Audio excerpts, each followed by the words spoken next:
प्रथम विश्व युद्ध तो पढ़ लिया था हम लोगों ने, सेकेंड वर्ल्ड वॉर पढ़ना है और इंटर वॉर पीरियड्स।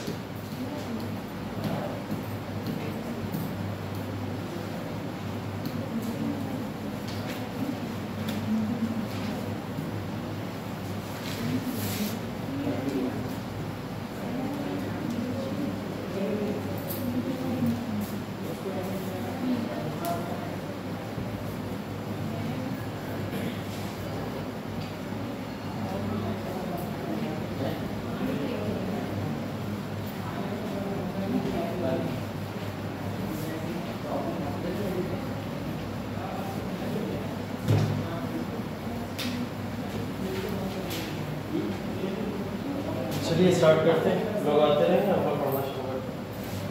देखिए बेसिकली ये जो वॉर पीरियड हम लोग पढ़ने वाले हैं इसका संबंध है वर्ल्ड वॉर 1 के बाद से। विश्व युद्ध प्रथम आप लोगों ने पढ़ लिया था, ठीक है।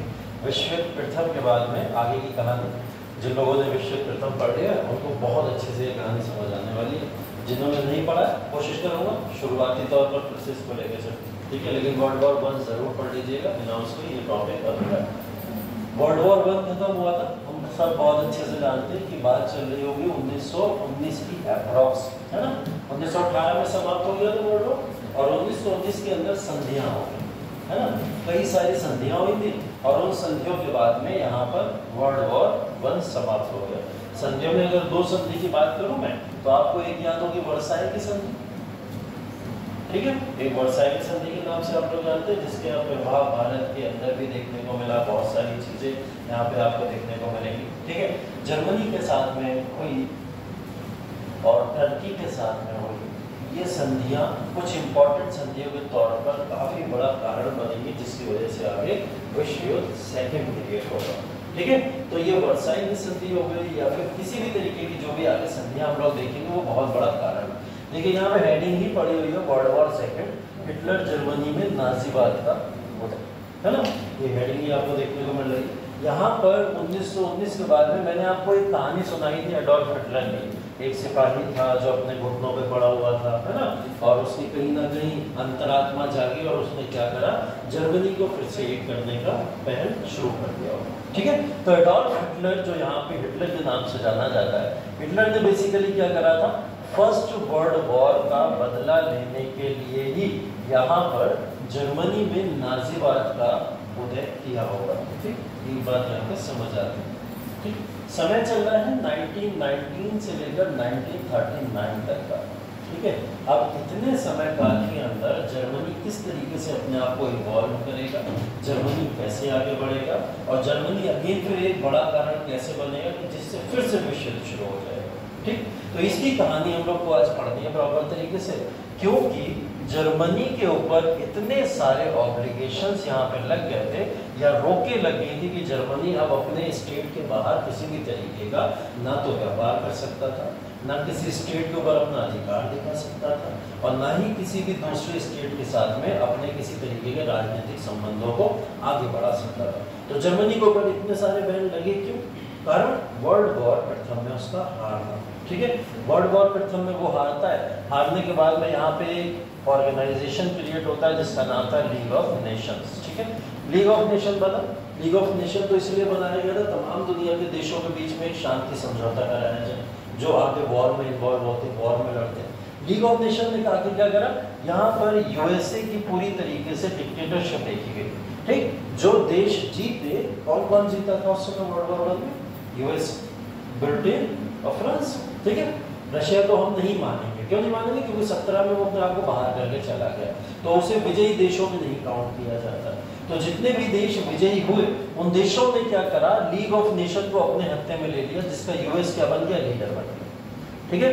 मतलब दुनिया का एक इंटरनेशनल अंतर्राष्ट्रीय संगठन ऐसा लीग ऑफ नेशन जो तमाम तरीके के दुनिया भर के डिसीजन अब यहाँ पे देना शुरू करता, उसकी कमांड किसके हाथों में, यूएसए के हाथों में। जैसे आज भी यूएन को अगर आप देख लो तो यूएसए के हाथों में ही तो कमांड देखने को मिलती है, ऐसे ही कमांड कुछ वहाँ देखने को मिली। तो यूएसए के हाथों में यहाँ पे कमांड है लीग ऑफ नेशंस की, और लीग ऑफ नेशन जब यहाँ पे अपना कार्य करना शुरू करता है तो लीग ऑफ नेशन पूरी तरीके से जर्मनी को दबाना शुरू कर देता है।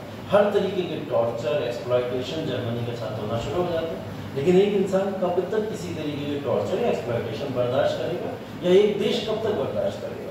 जर्मनी क्या करता है, वापस से अपने आप को इवॉल्व करने की कोशिश करता है, और ये इवोल्यूशन शुरू होता है कब से?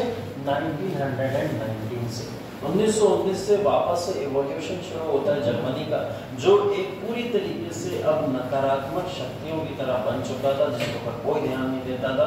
इतनी बेकार पावर बन चुका था कि कोई देश जर्मनी को नजर में लेता ही नहीं था।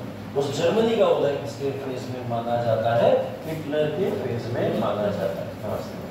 अरे कुछ जर्मनी के फेज में माना जाता है। तो हिटलर बेसिकली किस लिए जाना जाता है? उस फेज के लिए जाना जाता है जिस फेज में जर्मनी को वापस से यूनिफाई करके और फिर से एक और मजबूत और शक्तिशाली देश बना।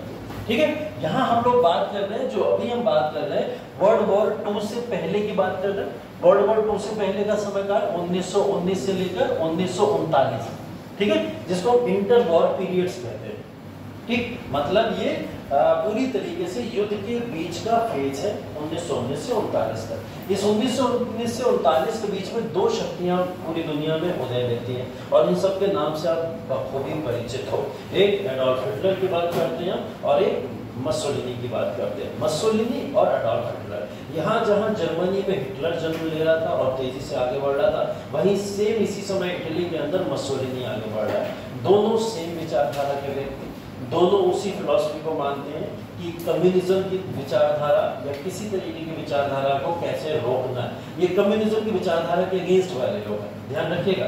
अभी तक हम लोग बात करते थे कि कम्युनिज्म की जो विचारधारा या साम्यवाद की जो विचारधारा है, उस विचारधारा को पुराने लीडर समर्थन देते थे, तब देश को आज़ादी मिला करते थे। लेकिन अब क्या हुआ, कम्युनिज्म की विचारधारा के विपरीत में कुछ लोग खड़े हुए हैं आके, जो अपने नेशन को आज़ाद करने का प्रयास कर रहे हैं। उसमें हिटलर और मसोलिनी दो नाम देखेंगे हम लोग। ठीक है, एक नाम तो हमने देख लिया कि हिटलर है, और ये क्या कर रहा है इस समय?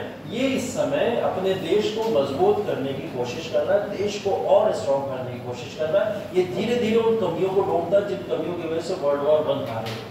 ठीक है, उन कमियों में इसको एक बहुत बड़ी कमी दिखती है। एक तो दिखता कि साम्यवाद की वजह से हारे। अगर साम्यवाद का प्रिंसिपल जर्मनी में लागू ना होता, उस विचारधारा के लोग ना होते, तो शायद हम ये वॉर ना हारते। तो एक किसको जिम्मेदार मानता है? साम्यवाद को। दूसरा किसको जिम्मेदार मानता है? यहूदियों। ठीक है, यहूदियों को खुला तौर पर जिम्मेदार मानता है और घोषित कर देता है कि यहूदी जो है वो हमारे दुश्मन है, जर्मनी के दुश्मन। ठीक है, तो ये क्या करता है? जर्मनी के दुश्मन बोलता हुआ यहूदियों को डिक्लेयर कर देता है। यहूदी जर्मनी के दुश्मन। जर्मनी के दुश्मन का मतलब एक ऐसी रेस की बात हो रही है, जर्मन रेस की बात हो रही है, जिसको सुपीरियर इस समय बताना शुरू कर दिया किसने? हिटलर ने। हिटलर बोला जर्मन ट्राइब है, जर्मन रेस है, जर्मन धर्म मान लो, धर्म जाति मान लो, जर्मन समुदाय मान लो, ये पूरी दुनिया में सबसे सुप्रीम है। इसके आगे कोई ना ऊंचा और ना कोई इसके बराबर। ठीक है, ये भावना इसने किसके अंदर डालना शुरू कर दी? जर्मनी के लोगों के अंदर डालना शुरू कर दी। ठीक है, अब जर्मन अपने आप को सुप्रीम मानना शुरू करेगा। उन्होंने क्या करा? यहूदियों को डिक्लेयर कर दिया कि ये हमारे दुश्मन थे, इनकी वजह से हम हारे, और उसने यहाँ पर जेनोसाइड करना शुरू कर दिया, यहूदियों का मारना शुरू कर दिया। यहूदियों को खुला ऑर्डर दे दिया, जहाँ यहूदी दिखे, जिधर देखे उनको मार दो, बच्चे बूढ़े या फिर जैसे भी लोग उन सबको मारने का खुला आदेश हिटलर ने दे रखा था। लेकिन कैसे हिटलर इतना ज़्यादा निर्दयी बना, और क्या उसकी पूरी की पूरी मजबूरियाँ थी जिसने हिटलर को ये सब करने पे मजबूर किया? ठीक है, इस सब के बारे में भी जानना जरूरी है। ठीक है, लेकिन इससे पहले थोड़ा सा हिटलर के अलावा मसोलिनी की भी बात कर लेते हैं। हिटलर ने जर्मनी के अंदर नाजीवाद को जन्म दिया। नाजीवाद एक पार्टी है, नाजी पार्टी है, वहाँ फिलॉसफी नाजीवाद है, जिस नाजीवाद के अंदर ये प्रॉपर तरीके से जो प्रयास कर रहा है, उस प्रयास का मतलब है नाजिज्म, मतलब नाजी। नाजी का मतलब हो गया एक पार्टी सिस्टम। एक पार्टी सिस्टम का मतलब सिर्फ हिटलर के जर्मन ही सुपीरियर है, बाकी कोई सुपीरियर नहीं। ठीक है, तो ये पार्टी के साथ में इन्होंने शुरू किया। इसी तरीके से मसोलिनी इटली के अंदर इस समय में काम कर रहे थे। लगभग दोनों का कार्यकाल सेम है। ठीक है, और स्टालिन भी अभी आप देखोगे वो भी लगभग सेम कार्यकाल के अंदर ही आपको दिखाई दे रहे हैं। ठीक है, तो यहाँ पर इटली के अंदर मसोलिनी अपनी एक नई फिलॉसफी को जन्म देते हैं, जिसका क्या नाम था? फासीवाद। ठीक है, फासीवाद। फांसीवाद सुनने में बड़ा अजीब लगता होगा। ठीक है, कि मतलब फांसीवाद का मतलब किसी को फांसी दे देना, है ना? कोई भी अगर सरकार के अगेंस्ट जाए तो फांसी दे देने वाला सिद्धांत, ये एग्जैक्ट नाजीवाद ही है। इसमें कोई परिवर्तन नहीं, बस इटली के अंदर लागू किया गया था तो उसने उसका नाम का परिवर्तन करके वहां पर फांसीवाद उसको बुलाना शुरू कर दिया। ठीक है, इसके अंदर बस एक डिफरेंस ये था, फांसीवादी विचारधारा के अंतर्गत साम्यवादी विचारधारा को तो रोकने की कोशिश की जाती थी, समाजवादी विचारधारा को रोकने की कोशिश की जाती थी, लेकिन साथ ही साथ में यहाँ पर कैपिटलिस्ट आइडियोलॉजी जो पूंजीवादी व्यवस्था होती है उसके ऊपर कोई भी किसी भी तरीके की रोक नहीं लगाई जाएगी, उसके ऊपर पूरी तरीके से छूट दी जाएगी, क्योंकि इनको कैपिटलिस्ट फायदा देते, पूंजी कमा के देते, जिससे ये अपने देश का और ज्यादा विरोध कर सकते। ठीक है, तो मसोलिनी यहाँ पे और फांसीवाद को यहाँ पे बढ़ा रहा है आगे। इन सब चीजों को और डिटेल में हम लोग आगे देखेंगे, बट अभी थोड़ी सी और बैकग्राउंड समझ लेते हैं वर्ल्ड वॉर 1 का। वर्ल्ड वॉर 1 के बाद में वर्ल्ड वॉर 2 शुरू होने वाला है, हम 2 की तरफ जा रहे हैं और जाने से पहले हम इंटर वॉर पीरियड्स पढ़ रहे हैं। ठीक है, तो जो उस वॉर के पीरियड्स है उनके बारे में समझना जरूरी है। जर्मनी हार गया था 11 नवंबर 1918, यहाँ तक की कहानी पढ़ चुके थे हम लोग, और जर्मनी ने सरेंडर कर दिया था। ठीक है, लेकिन जर्मनी इस हार को स्वीकार नहीं करता है अपने अंदर ही अंदर लोगों के बीच में। ठीक है, अब देखो होना क्या शुरू होता है। जनवरी 1919 के अंदर जर्मनी के अंदर एक पॉलिटिकल पार्टी बनती है जिसका नाम है वाइमार रिपब्लिक। ठीक है, क्या नाम है सर? Weimar Republic. जैसे भारत के अंदर कोई संसद का फॉर्मेशन हुआ, उसी तरीके से वहां पे भी एक वाइमार रिपब्लिक का फॉर्मेशन हुआ। वाइमार रिपब्लिक ने यहाँ पे काम करना शुरू किया। यहाँ पर पेरिस पीस समझौता हुआ, पेरिस शांति समझौता हुआ। पेरिस शांति समझौता किसके हुआ था? वॉर में जितने भी तरीके से उस समय हसल मचे थे, उन सारे हसल्स को रोकने के लिए कि सारे देश अपनी अपनी जगह शांत होकर बैठ जाए। इस वजह से क्या करा गया था? पेरिस समझौता किया गया था। पेरिस समझौते ने क्या करा?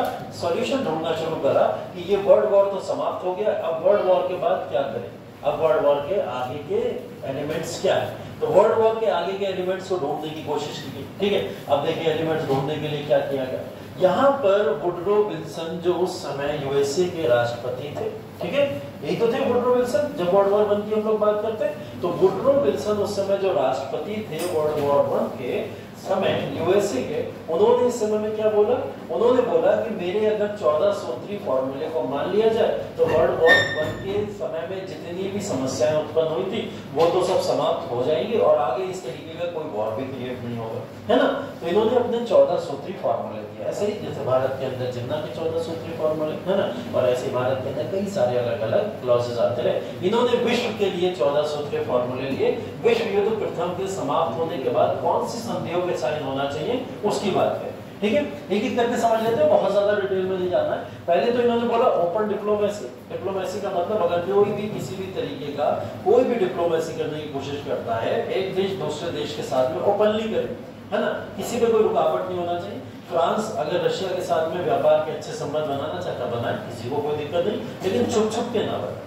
ठीक है, ओपनली बनाए, जिससे कंफ्यूजन क्रिएट होता है ना बाद में कि भाई ये मिलके एक दूसरे के साथ काम कर रहे हैं, आपस में रणनीतियां बना रहे हैं, तो ओपनली करो, कोई प्रॉब्लम वाली बात नहीं। ठीक है, दूसरा इसने बोला फ्रीडम ऑफ द सीज, जितने भी समुद्र हैं उन सब पे व्यापार करने की सभी को छूट दे दी जाए। ठीक है, जितने भी लोग हैं, अभी क्या हुआ करता था, अभी बोला जाता था भाई ये तो अटलांटिक ओशन है, अटलांटिक ओशन यूरोप के कब्जे में, यूरोप के ही लोग यहाँ पे व्यापार करेंगे, बाकी कोई यहाँ पे व्यापार नहीं करेंगे। पैसिफिक ओशन है, पैसिफिक ओशन भी इसी तरीके से, एशियन कॉन्टिनेंट के लोग उसके ऊपर व्यापार करेंगे और कोई व्यापार नहीं करेगा। तो सीज का भी बंटवारा था उस समय, ओशियंस का भी बंटवारा थी कि कौन किस किस जगह पर किस किस तरीके से व्यापार करेगा। ठीक है, इन्होंने क्या करा, इस बंटवारे को आगे खत्म करने की बात करी, बोले सबको आजादी दे दो, जिसको सीज पे या फिर ओशियंस पे अगर अपना ट्रेड करना करे, कोई दिक्कत वाली बात नहीं। अगला इन्होंने बोला इकोनॉमिक बैरियर, सबके ऊपर आर्थिक प्रतिबंध जो लगे हुए हैं उनको हटा दिया जाए। आर्थिक प्रतिबंध मतलब व्यापार एक देश दूसरे देश के साथ ओपनली कर सके। ठीक है, अभी ये सब बातें सुनते चलना बड़ा अच्छा लग रहा होगा। ठीक है, अभी आगे सुनते चलना तभी समझ आएगा। रिडक्शन ऑफ आर्मामेंट्स, हथियारों की पूरी तरीके से रिडक्शन कर दिया जाए, वॉर ही नहीं होंगे जब हथियार नहीं हो। ठीक है, तो इन्होंने क्या करा, हथियारों की कमी कर दी जाए, हथियारों को कम कर दिया जाए, एक बात ये बोली। इसके बाद इन्होंने बोला conquer territories in Russia, Russia के अंदर जितनी भी कॉन्कोर टेरिटरी, मतलब रशिया ने जिन टेरिटरी को कब्जा के रखा हुआ उन टेरिटरी को छुड़वा दिया जाए। ठीक है, इस बात से रशिया नाराज होगा? नहीं होगा। एक पॉइंट मिल गया रशिया के नाराज होने का कि रशिया जिस टेरिटरी पे कब्जा किए हुआ है उसको छुड़ाने के लिए यूएसए क्यों बीच में बोल रहा है? और यार हारा जर्मनी था, तुम जर्मनी से बात करो ना, रशिया कहाँ से बीच में आ गया यार? रशिया तो अपना वॉर से भी अलग हो गया था, तो तुम रशिया के ऊपर क्यों इस तरीके के प्रतिबंध लगाने की बात करो? तो बोले रशिया की भी जो टेरिटरीज है उनको भी खत्म करो, लेकिन एक बेस बना रहे थे जर्मनी के ऊपर अटैक करने का। ठीक है, अब आगे देखिए, preservation of Belgian sovereignty. Belgian sovereignty, Belgium कहाँ की जगह, कहाँ की जगह? हाँ नहीं, यूरोप में तो है बेल्जियम, पर्टिकुलर कौन से देश का इलाका है, कहाँ की राजधानी है? जर्मनी तो है। अरे क्या हो गया तुम लोग को, जर्मनी तो है, जर्मनी का तो है। इसने बोला कि बेल्जियम सोवरेनिटी, बेल्जियम की आजादी या संप्रभुता के ऊपर रोक लगा दी जाए। अगला कंट्रोवर्शियल पॉइंट क्या हो गया कि जर्मनी या बेल्जियम की संप्रभुता के ऊपर रोक लगा दी जाए। संप्रभुता तो उसको बोलते हैं भाई कि कोई देश अपने आप में इंडिपेंडेंट है, स्वतंत्र है, वो अपने डिसीजन स्वयं ले सके।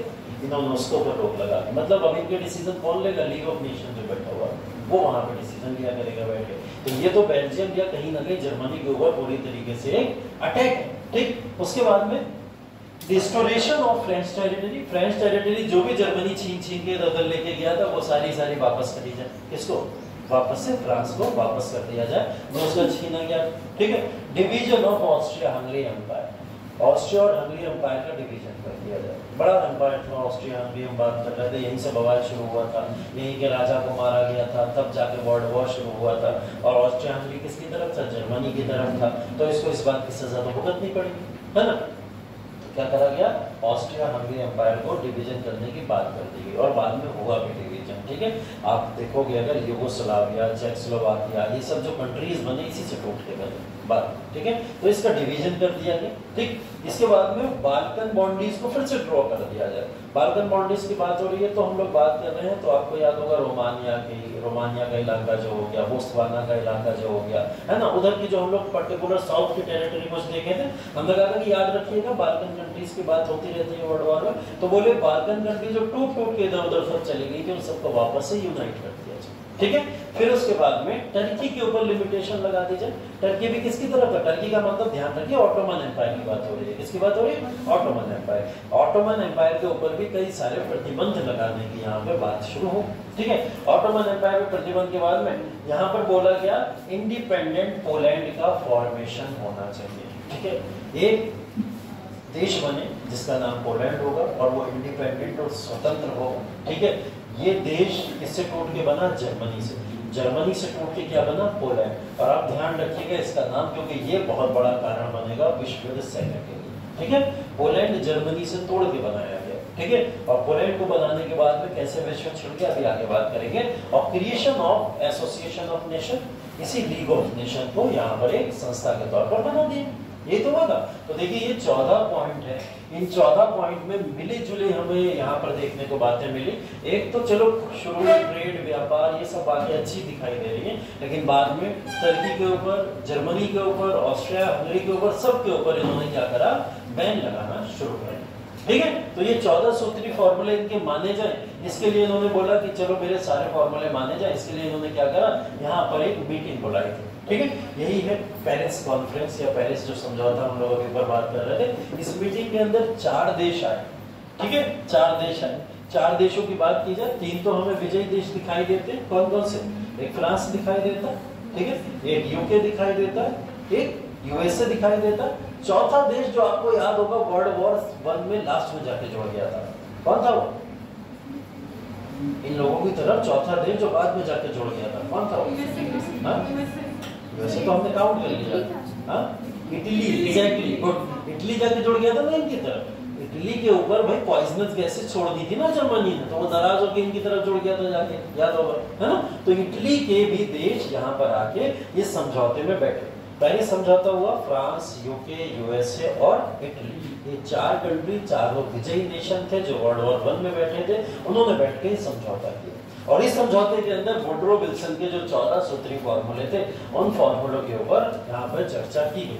जब वुडरो विल्सन की बात हो रही है तो बात हो रही है इन 4 इंपॉर्टेंट लोगों की। ये 4 इंपॉर्टेंट लोग जो वर्ल्ड वॉर 1 के बाद में यहाँ पर जिनका क्रिएशन हुआ सबसे स्ट्रॉन्गेस्ट नेशन के तौर पर।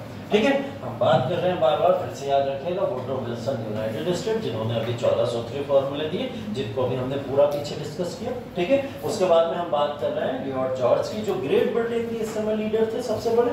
तो ब्रिटेन की तरफ से इन्होंने यहाँ पर लीड किया। ठीक है। क्लीमेन ने यहाँ पर फ्रांस की तरफ से लीड किया था, वो फ्रांस के सबसे बड़े लीडर थे। और इटली की तरफ से ऑरलैंडो ने लीड किया था। ऑरलैंडो के बाद में ही अभी मसोलिनी का रोल आप लोग यहाँ पे देखेंगे। जब मसोलिनी का आएगा, जब मसोलिनी का आएगा तब हिटलर के साथ संबंध अच्छे होंगे, तब जर्मनी के साथ संबंध अच्छे होंगे। अभी इनके संबंध इनके साथ अच्छे हैं, उन्हीं केंद्रीय शक्तियों के साथ, सॉरी एलीट पावर्स के साथ में ही अभी इनके संबंध अच्छे हैं, जो मित्र राष्ट्र। ठीक। इन चारों ने मिलकर पेरिस समझौता कर लिया, और पेरिस समझौते के बाद में अब साइन होना शुरू हो गई संधियां। ठीक है। जिसमें हम लोगों ने ट्रीटी ऑफ वर्साई की बात की थी, वर्साई की संधि। वर्साई की संधि के अंदर वही लियोर्ड जॉर्ज का क्या मानना था? लियोर्ड जॉर्ज कौन? यूके वाले ना, ब्रिटेन वाले। लियोर्ड जॉर्ज का मानना ये था कि जर्मनी को पनिश करना चाहिए, लेकिन बहुत उसके ऊपर हार्शनेस या बहुत ही ज्यादा कठिनाइयां उसके ऊपर थोपनी नहीं चाहिए। उसके ऊपर इतना बैन मत लगाओ कि एक कंट्री ही पूरी तरीके से खराब हो जाए, है ना। तो इन्होंने इस बात को पूरी तरीके से बोला, क्योंकि ये वुडरो विल्सन की इस बात से बिल्कुल भी कह सकते हो इत्तेफाक नहीं रखते थे कि हम जर्मनी को डिस्ट्रॉय करें। अभी आप वुडरो विल्सन देखते हो ना, पूरी तरीके से डिस्ट्रॉय करने की बात कर रहा है वो। ठीक है। तो इन्होंने इस तरीके का मत रखा है यहाँ पे। ठीक है। इन्होंने बोला हाँ, उसके ऊपर प्रतिबंध लगने चाहिए, उसके ऊपर जो टेरिटरीज उसने लिए वो वापस हो जानी चाहिए, लेकिन बहुत हार्शली और बहुत ही कठिनाई के साथ उसके साथ पेश ना आया जाए। ठीक। इनका ये मत था। ठीक। इसके बाद में हम लोग बात करें विल्सन वुडरो के, तो पता ही है इन्होंने जो 14 सूत्रीय फॉर्मूले दिए थे उनका तो था ही था। ट्रीटी ऑफ वर्साई में क्लेमेन का क्या मानना था? क्लेमेन मानते थे जर्मनी को सफर करना चाहिए, जर्मनी को सफर करना चाहिए। जर्मनी के ऊपर जितनी भी आपको प्रतिबंध लगाने हैं, जितना उसके साथ में बुरा व्यवहार करना है करो, हम आपको नहीं रोकेंगे, और मैं इस बात में पूरी समर्थन देता हूँ। ठीक है। ये क्लेमेन है कौन? फ्रांस वाले, फ्रांस वाले तो है ना। तो फ्रांस की इतनी ज्यादा नफरत जर्मनी के साथ क्यों है? क्योंकि जर्मनी ने फ्रांस की टेरिटरी के साथ में क्या किया था? वो सैंडविच वाला सीन सब याद होगा वर्ल्ड वॉर 1 में आपको, है ना। तो वो सब याद होगा। तो इस वजह से इस पर्सन को इतनी नफरत यहाँ देखने को दिखाई देती। ठीक है। तो इस वजह से इन्होंने इस तरीके की बातें करी। ठीक। अब यहाँ देखिए आगे क्या होता है। इसके बाद में 2 संधियां और साइन होती है वर्ल्ड वॉर 1 के बाद। ठीक है। फिर से ध्यान रखिए, हम बात कर रहे हैं इंटर वॉर पीरियड्स की। 1919 से लेकर 39 का समय काल की बातें कर रहे हैं। वर्ल्ड वॉर 1 के बाद क्या हुआ उसकी बातें कर रहे हैं। वर्ल्ड वॉर 1 के बाद में कौन से ऐसे कारण बने जिन्होंने वर्ल्ड वॉर 2 क्रिएट कर दिया, उसकी बातें कर रहे हैं। ठीक है। तो ये सब बातें ध्यान रखिएगा। अब हम लोग आते हैं 1919 में कुछ और संधियां हुई, जिसमें ट्रीटी ऑफ सेंट जर्मेन कहलाती है 1919। ठीक है। सेंट जर्मेन की संधि, सेंट जर्मेन की संधि यहाँ पर साइन हुई, और सेंट जर्मेन की संधि ने क्या करा? ऑस्ट्रिया के ऊपर कुछ प्रतिबंध लगाने शुरू कर दिए। ऑस्ट्रिया के ऊपर प्रतिबंध की मतलब ऑस्ट्रिया हंगरी याद है ना, अभी आपको पीछे ऑस्ट्रिया हंगरी था। ऑस्ट्रिया हंगरी के ऊपर प्रतिबंध लगाए। ये है एम्पायर पूरा का पूरा ऑस्ट्रिया हंगरी का। इस ऑस्ट्रिया हंगरी को अगर हम लोग देखें, इसका डिवीजन शुरू कर दिया, इसका डिवीजन करना शुरू कर दिया। तो डिवीजन के तौर पर अगर हम लोग देखें तो यूगोस्लाविया, ठीक है, और चेकोस्लोवाकिया करके कुछ कंट्रीज यहाँ पर बांट दिए गए। यूगोस्लाविया आपको याद होगा, दक्षिण की स्लाविक, है ना। हम लोग बात किए थे ना, दक्षिण के स्लाविक अपने आप को एक करने की बात करते थे, कहते थे हम सबको यूनाइट कर दो, तो वो बात को कर रहे थे। और इसी तरीके से चेकोस्लोवाकिया के लोगों ने भी ये डिमांड करी, तो चेकोस्लोवाकिया के नाम पर एक नेशन और बांट दिया गया। ऑस्ट्रिया को ही 3 पार्ट में डिवाइड कर दिया गया। ठीक है। कौन सी संधि के तहत किया गया था? सेंट जर्मेन की संधि, जो 1919 में साइन हुई। क्लियर है ये बात? ठीक। आगे बढ़े। ये सब देखिए कारण बनेंगे अभी आगे चल के वर्ल्ड वॉर 2 होने के। ठीक है। अभी देखिए कुछ नेशन जो विजयी हो गए हैं वो अपनी तानाशाही दिखा रहे हैं, है ना। यूएसए जिसमें सबसे अग्रणी है, अपनी तानाशाही दिखाने की पूरी तरीके से कोशिश कर रहा है। तानाशाही के तौर पर अगर हम देखें तो वो 4 नेशन अपनी तानाशाही दिखा रहे थे, जो लीग ऑफ नेशन में सबसे बढ़ चढ़कर हिस्सा लिए थे। वैसे तो लीग ऑफ नेशन किसके लिए बनाया गया था?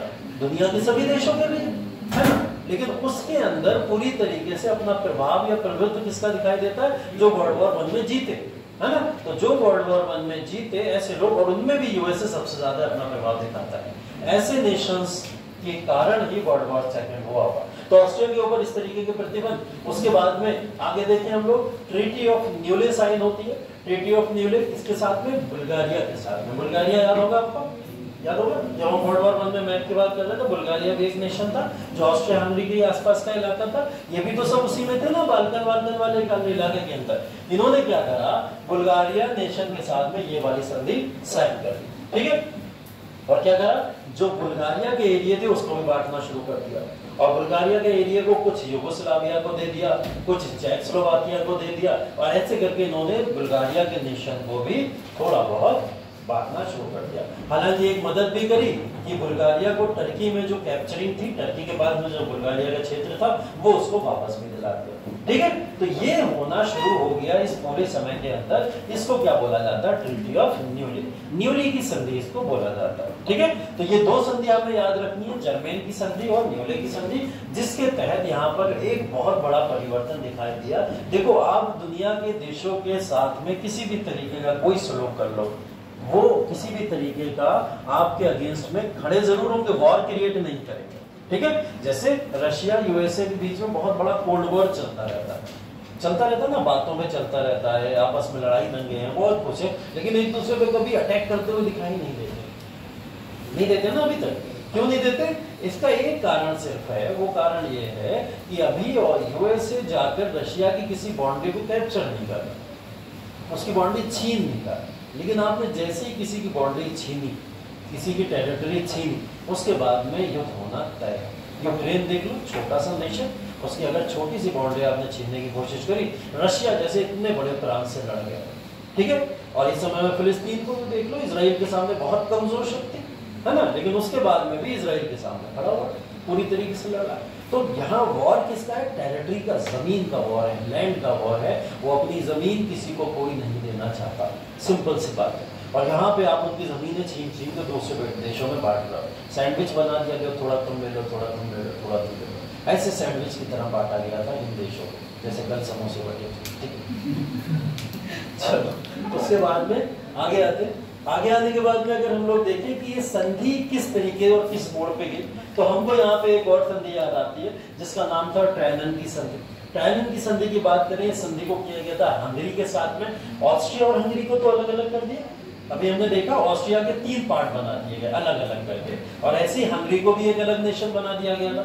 तो हंगरी के साथ में एक संधि साइन हुई जिसको ट्रायनन की संधि बोला जाता है, ठीक है। ट्रायनन की संधि के अंदर हंगरी के साथ में जो संधि साइन हुई थी, उसके अंदर क्या करा गया, हंगेरियन एम्पायर या हंगेरियन के अंदर कई सारे ऐसे लोग थे जो वहाँ की भाषा, वहाँ की सभ्यता और वहाँ के नेशन के हिसाब से रहा करते थे। इन्होंने हंगरी का नामो निशान ही खत्म कर दिया, और हंगरी के नामो निशान को खत्म करके इन्होंने उन्हीं छोटी कंट्रीज में सारे देशों की इसको मिला दिया। हंगरी को किस में मिला दिया होगा? चेकोस्लोवाकिया में मिला दिया होगा, यूगोस्लाविया में मिला दिया होगा, ठीक है, या रोमानिया में मिला दिया होगा, या बोत्सवाना में मिला दिया होगा। ऐसे छोटे छोटे नेशन के अंदर इन्होंने क्या करा, हंगरी को तोड़ ताड़ के मिला, ठीक है। कौन सी संधि है ये? ट्रायनन की संधि। अब इससे हंगेरियन एम्पायर भी तो नाराज होगा, वो भी तो नाराज होंगे। अभी तक देखो किस किस की नाराजगी ये मोल ले चुके हैं। अगर हम लोग यहाँ से देखना शुरू करें, पहले तो सेंट जर्मेनियन के अंदर इन्होंने ऑस्ट्रिया के साथ में दुश्मनी की, ठीक है। उसके बाद में हम लोग देखें तो बुल्गारिया के साथ में, न्यूले की संधि में बुल्गारिया के साथ में दुश्मनी लेते हुए दिखाई देते, और अब देखिए अगर तो ये हंगरी के साथ में यहाँ पर दुश्मनी लेते दिखाई देते, ठीक है। अब आगे एक संधि आ जाती है जिसका नाम है ट्रीटी ऑफ सेवरे, जो टर्की के साथ में, ठीक है। ट्रीटी ऑफ सेवरे, जिसको हम लोग सेवरे की संधि बोलते हैं, पीछे आपको क्लास में मैंने बताया भी था। लेकिन यहाँ पर एक इंपॉर्टेंट चीज बताने की है, ऑटोमन एम्पायर को समाप्त कर दिया गया, ठीक है। क्या कर दिया गया? ऑटोमन एम्पायर को समाप्त कर दिया। जो टर्की के अंदर सबसे पावरफुल एम्पायर है उसी को समाप्त कर दिया, उसी की जड़ें खत्म कर दी, ठीक। एक और एम्पायर से दुश्मनी, अब किससे? टर्की से दुश्मनी एक और बढ़ रही है। इन सारे नेशन के जो टॉप 4 नेशन है, ठीक है, टर्की के पूरे एम्पायर को ही खत्म कर दिया गया।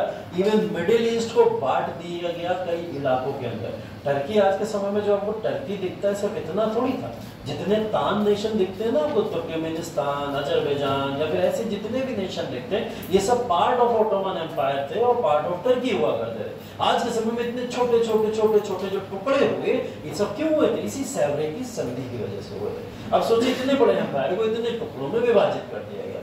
अभी ये सारे नेशन कमजोर हैं क्योंकि वॉर में हारे हैं, और वॉर में हारने के बाद इनके पास में स्वीकार करने के अलावा और कोई ऑप्शन नहीं। अभी ये सब स्वीकार करते चले जाएंगे। आप हमारे ऊपर जो थोपो हम तैयार हैं एक्सेप्ट करने के लिए, और सब एक्सेप्ट भी कर रहे थे, कोई दिक्कत नहीं थी। तो ये टर्की के साथ में सेवरे की संधि, और जिसके तहत ये सारे नुकसान होना शुरू हो गए। ट्रीटी ऑफ वर्साई जिसको बोला जाता है, आपको जो हम बात करें पहले भी करें, वर्साई की संधि की किसके साथ हुई थी? बेसिकली जर्मनी के साथ। ठीक है, अगर आप इसमें गार्गल वर्ड भी याद रखोगे तो आपको पूरी वर्साई की संधि याद रहेगी। ये मेंस में पूछा गया था क्वेश्चन, इसलिए इसको थोड़ा सा ब्रॉड तरीके से पढ़ना है कि वर्साई की संधि के अंदर क्या क्या चीजें साइन हुई थी और कौन कौन सी चीजों के लिए जर्मनी के ऊपर रोक है, क्योंकि जर्मनी इंपॉर्टेंट है ना। बाकी सारे नेशन तो डायरेक्टली पार्टिसिपेट नहीं किया ना सेकेंड वॉर में, ये आके डायरेक्टली घुस गया, बोले कि तुमने मेरे साथ ऐसा क्यों किया, इसने अपनी गुस्सा निकाल दिया। ठीक, तो अगर हम देखने की कोशिश करें जर्मनी का लैंड लॉस, अगर जी से मतलब है तो जर्मनी ने अपने पूरे के पूरे जमीनों को खो दिया। ठीक है, जो संधियां इसके साथ में साइन हुई और संधियों के तहत इनकी जमीनें छीन ली गई, इन्होंने अपनी जमीनों को खो दिया। एक ही बात करें तो आर्मी पे लिमिटेशन लगा दी गई थी, हमने बात की थी 1 लाख आर्मी से ज्यादा नहीं रख सकती जर्मनी अपनी, 1 लाख की लिमिटेशन लगा दी गई, 1 लाख की आर्मी यहाँ क्रिएट हो गई। रिपेरेशंस की बात करें, आपका रिपेरेशन हो गया। रिपेरेशन वॉर के अंदर जितने खर्चे हुए, नुकसान हुए, सारे के सारे कौन भरेगा? जर्मनी भरेगा। कौन भरेगा? जर्मनी भरेगा। ऐसा बहुत खर्चा था, बहुत बड़ा खर्चा था। ठीक है, उसके बाद में गिल्ड की बात करें, अगर गिल्ड के तौर पर गिल्ड को समझने की कोशिश करें कि जितना भी बर्डन या भार टर्की ने जो भी नुकसान करे, ठीक है, ऑस्ट्रिया हंगरी ने जो नुकसान करे, या जो भी नेशन ने, इटली ने जो भी नुकसान करे होंगे, वो सारे के सारे नुकसान की भरपाई भी कौन करेगा? वो सब जर्मनी करेगा। ठीक है, एक तो वॉर रिपेरेशन दे रहा है अपनी तरफ से, जो उनके खर्चे हुए वॉर के अंदर, उन खर्चों का पैसा भी दे रहा है, और नुकसान भी अगर हुए किनकी तरफ से? टर्की की तरफ से या फिर ऑस्ट्रिया हंगरी की तरफ से, वो भी गिल्ड के रूप में कौन पे करेगा?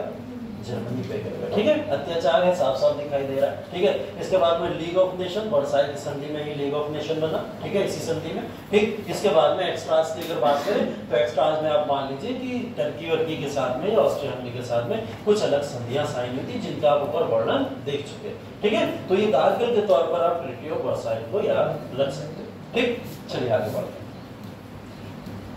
ठीक, ट्रीटी ऑफ वर्साई जो जर्मनी के साथ में साइन हुई थी, उसके अंदर ये सारे के सारे हम लोग अगर देखें लैंड के पोर्शंस हैं जिनको जर्मनी से छीन के दूसरी कंट्रीज को दे दिया गया, या जर्मनी के पास से उनके अधिकारों को हटा दिया गया। ऐसे बहुत सारे नेशन के पार्ट है, मैं हर किसी के पास नहीं जा रहा हूँ, मैं हर किसी की बात भी नहीं करूंगा, बस कुछ इंपॉर्टेंट चीजें आपको दिखा देता हूँ। जैसे कुछ इंपॉर्टेंट चीजों के अंदर अगर हम लोग बात करें तो एक डेंजिंग पोर्ट था। ठीक है, यहाँ पर एक डेंजिंग पोर्ट दिखाई दे रहा है आपको, इसको फ्री सिटी बना दिया गया, जो जर्मनी के अधिकार में थी, इसको क्या कर दिया गया? एकदम फ्री बता दिया गया। ये एक्चुअल में एक पोर्ट है, बंदरगाह है, जहाँ से विश्व का व्यापार होता है, और अगर जिसके पास बंदरगाह रहते हैं तो भाई वो इकोनॉमिकली रिच रहता है ना, उसकी मजबूती तो इकोनॉमिक पोर्ट बंदरगाहों से थी पहले। इन्होंने क्या करा? बंदरगाह ही छीन लिया उससे। तो ये डेंजिंग बंदरगाह जब इससे छीना गया, इसको किसको दे दिया गया था? League of nation. League of nation का मतलब समझ लो, 4 पावर आपस में बांट के खाएंगे अब जितना भी यहाँ से पैसा है।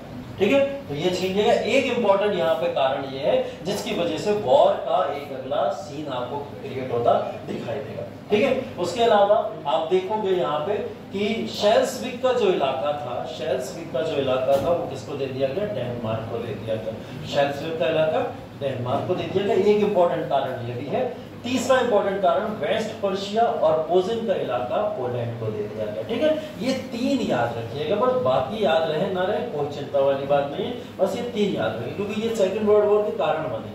ठीक है, हमें क्या क्या याद रखना है? एक तो डेंजिंग पोर्ट याद रखना है, क्योंकि इसको एक फ्री सिटी बता दिया गया, और इसको किसका कंट्रोल दे दिया गया? लीग ऑफ नेशन का कंट्रोल इसके ऊपर दे दिया गया। ठीक है, दूसरा शेल्सविक याद रखना है, जो डेनमार्क के कंट्रोल में चला गया था, और तीसरा हमको ये याद रखना, वेस्ट पर्शिया और पोजेन का इलाका किसको दे दिया गया? पोलैंड को दे दिया गया। पर्शिया जैसा कोई नेशन ऑर्गेनाइजेशन अब समाप्त हो गया था, और उसको आपसी लोगों ने, देशों ने बांट लिया था, जिसपे अधिकार सबसे ज्यादा किसका देखने को मिलता है? लीग ऑफ नेशंस का देखने को मिलता है। लीग ऑफ नेशन जिसको देना चाहता था उसको दे देता था, जैसे पोलैंड को दे दिया। पोलैंड तो अभी तक कोई देश भी नहीं था, हमने पीछे पड़ा, पोलैंड को जर्मनी से अलग करके नया देश बनाया गया, और पोलैंड को उठा के जर्मनी के और हिस्से भी दे दिए गए। ठीक है, जिनमें इंपॉर्टेंट हिस्सा वेस्ट पर्शिया का। ठीक है, ये सारे वो पार्ट है जो इनको दे दिए गए ट्रीटी ऑफ वर्साई। ठीक है, आगे भी वही सब। ठीक है, हाँ, ये जरूर देख लीजिएगा इसमें। वॉर रिपेरेशन की अगर हम लोग बात करें तो वॉर रिपेरेशन में अगर देखा जाए तो या गिल्ट के तौर पर देखा जाए, जर्मनी को रिपेरेशन डैमेज इन सारी चीजों के तौर पर वहां उस समय अप्रॉक्स 6600 मिलियन पाउंड स्टर्लिंग में पे करना पड़ा था। अगर आज की बात करूं 10 अरब से ज्यादा रुपया है ये, जो आज की करेंसी के हिसाब से अगर काउंट किया जाए, ठीक है, बहुत ही ज्यादा मात्रा में से रुपया पे करना पड़ा था, जिसकी सिंपल सी बात है कि क्या वो लीग ऑफ नेशन को पे कर पाएगा? जर्मनी इतनी बड़ी अमाउंट में नहीं कर पाएगा, एकदम नहीं कर पाएगा, ठीक है। तो जर्मनी इसको पे नहीं कर पाया, जिसकी वजह से जर्मनी के पास में एक ही रास्ता था कि वॉर लड़े, युद्ध लड़े और युद्ध में अपने अधिकार छीन ले। तो युद्ध के क्रिएट होने का ये भी एक कारण माना जाता है, इतना बड़ा पेमेंट वो नहीं कर पाता, सिंपल सी बात है, ठीक है। इसके बाद में लीग ऑफ नेशन बन गया 1919 के अंदर, जेनेवा स्विट्जरलैंड में इसका फॉर्मेशन हुआ था, ठीक है। और इसके बाद से तमाम वो 4 नेशंस अपने आप को प्रभावी रूप से इसमें दिखाना शुरू कर देते हैं, ठीक है। ट्रीटी ऑफ वर्साइल जो जर्मनी के साथ में हुई थी उसके इस तरीके से टुकड़े हुए थे, देखिए चेकोस्लोवाकिया, हंगरी ये हो गया, ऑस्ट्रिया ये हो गया, यूगोस्लाविया ये हो गया, रोमानिया ये हो गया, बुल्गारिया ये और टर्की, ये सब आपको बटे हुए दिखाई देंगे। और कहाँ अभी हम लोग पिछले मैप में देखे थे सब एक दिखते थे, है ना। अब यहाँ पे क्या करा, अगर आप देखो तो इन्हीं इलाकों में से इन सबको बांट दिया गया। जर्मनी इतना सा रह गया, बस इतना सा, इधर क्या चला गया पूरा पोलैंड, ठीक है। तो ये सब बंटवारे जो मैप के बेसिस पे आपको देखते हैं, मैंने वही बोला कि आप किसी से किसी की टेरिटरी नहीं छीन सकते, किसी से किसी की आप जमीन नहीं छीन सकते, छीनोगे तो वॉर होगा, ठीक है। और वही वॉर यहाँ पे देखने को मिलता है, ठीक है। उसके बाद में पोस्ट वॉर के बाद अगर हम लोग बात करें ये इलाके किस किस के कंट्रोल में आ गए, तो उसका मैं जो हमने पीछे देखा इस मैप की बात करने के बाद में यहाँ पे वर्साई की संधि जो मैंने अभी आपको पीछे बता दी उसको और थोड़ा एलैबोरेट कर दिया गया, ठीक है। वर्साई की संधि के बाद में आगे आते हैं, आप कारणों को समझना शुरू करते हैं। एक क्वेश्चन जो आपसे पूछा जाता है वो क्वेश्चन ये पूछा जाता है कि do you think that the treaty of Versailles was just fair and reasonable? ये पूछा जाएगा आपसे कि आपको क्या लगता है कि ट्रीटी ऑफ वर्साई जो हुई थी वो लोगों के साथ न्याय करती थी, फेयर थी, या फिर किसी कारणवश अगर हम उसको देखें सही पाई गई या नहीं पाई गई, ठीक है। आपको इसके बारे में यहाँ पे चर्चा कर रहे हैं, ये मेंस का क्वेश्चन आया था प्रॉपर तरीके से, ठीक है। और इस मेंस के क्वेश्चन का आंसर भी आप अगर लिखना शुरू करोगे तो ट्रीटी ऑफ वर्साई अगर आप लिखना शुरू करोगे तो साफ तौर पर मैंने भी क्या बोला, शोषणकारी नीतियां दिखाती हुई दिखती है ना। वो साफ तौर पर दिखाई दे रहा है कि किस तरीके से जर्मनी को पूरी तरीके से कोलैप्स या दबा देने की बात हो रही है। जर्मनी बचेगा ही नहीं जब ऐसी सारी चीजें उसके ऊपर अप्लाई करी जाएंगी, ठीक है। लेकिन जर्मनी का बैकग्राउंड बहुत मजबूत है अगर हम लोग जर्मनी को समझे। मैं आपको बार बार वर्ल्ड वॉर 1 में बता रहा था कि अकेली कंट्री है जो तमाम नेशन से लड़ रहा था उस समय, है ना। तो कितना भी कमजोर हो गया हो उसके अंदर कुछ ना कुछ ऐसे बीज अभी बचे होंगे जो वापस से फूटेंगे जरूर, है ना। तो जर्मनी अगर इसकी जगह कोई और नेशन भी होता ना वो डिस्ट्रॉय हो गया होता, खत्म हो गया होता, नहीं बचा होता। जैसे नहीं बचे, ऑस्ट्रिया का, हंगरी का नाम नहीं सुनोगे आज के समय में, बर्बाद हो गए, छोटे छोटे से उनके ऊपर ऑब्लिगेशन लगे, बर्बाद हो गए। ऑटोमन एम्पायर बर्बाद हो गया, नहीं टिक पाया। जर्मनी टिका, क्यों टिका? उसके पीछे बहुत बड़े बड़े कारण, ठीक है। तो पूछा जा रहा है कि ट्रीटी ऑफ वर्साई क्या भाई आपके लिए, अगर आप लोग क्या समझते हो, उचित थी, क्या उन लोग के लिए फेयर थी या फिर अनफेयर थी, ठीक है। इसके आंसर को जब आप मेंशन करना शुरू करोगे तो इन सब चीजों को मेंशन करोगे वहां पे कि जर्मन्स के लिए पूरी तरीके से ये ऑब्जेक्शनेबल है, जर्मनी के लोग या जर्मन के लोगों के साथ में अन्याय था। जर्मन के लोगों या फिर दुनिया की तमाम नेशन ने इस बात को बाद में स्वीकार भी किया, इवन यूनाइटेड नेशन ने बाद में आके स्वीकार किया, जर्मनी के ऊपर गलत प्रतिबंध लगाया, है ना। तो ये सब बातें स्वीकार की गई। आपको वही बातें लिखनी है कि ट्रीटी ऑफ वर्साई में जो जो गलत संधियां हुई यहाँ पे वो संधियां किस किस तरीके से आप मेंशन करोगे उनके बारे में मेंशन कर देना, ठीक है। उसके बाद में आप यहाँ मेंशन कर दोगे कि भाई ऐसा नहीं दिखाई देता कि इस संधि के तहत किसी को किसी भी तरीके से समझौते की बात की जा रही है। ये तो साफ तौर पर दिखाई दे रहा है कि किसी से बदला लेने की कोशिश की जा रही है, रिवेंज दिखाई दे रहा है ना। तो रिवेंज के तौर पर की गई संधि संधि नहीं होती है जिसके अंदर आप लिखोगे जर्मनी को पूरी तरीके से शोषित किया गया, ह्यूमिलिएशन हुआ उसका, ठीक है। और उसी के साथ में आप यहाँ पे लिखोगे कि जितने भी उस समय में वहां पे आइडियाज थे जर्मन लोगों के, उन सारे आइडियाज को, उनकी कास्ट के लोगों को, उनकी संस्कृति को, उनके कल्चर को डिस्ट्रॉय करने का प्रयास पूरी तरीके से किया, ठीक है। तो अगर इस संधि के बारे में आपको लिखने को आएगा तो क्या लिखोगे? अन्यायपूर्ण संधि दिखाई देगी, ठीक है। अब इतना सब जर्मनी के साथ में जब हो रहा है तो जर्मनी तो भाई जागेगा, उठेगा और वापस से क्या करेगा, लड़ना शुरू करेगा, है ना। जर्मनी ये सब बातें कब तक झेलेगा, उसको भी कहीं ना कहीं इन सब बातों से बाहर निकलना ही है। अब जर्मनी के अंदर यहाँ पर उदय होता है एक रिपब्लिक का जिसका नाम था वाइमर रिपब्लिक, ठीक है। वाइमर रिपब्लिक एक ऐसा ऑर्गेनाइजेशन है जो वर्ल्ड वॉर 1 के बाद में जर्मनी के अंदर बना और अपनी सरकार या सत्ता चलाने के लिए इसको जिम्मेदार माना जाता है, ठीक है। बेसिकली माना जाता है जर्मनी के अंदर डेमोक्रेसी आ गई, ठीक है, लोकतंत्र आ गया। लोगों ने क्या माना, वहां लोकतंत्र आ गया।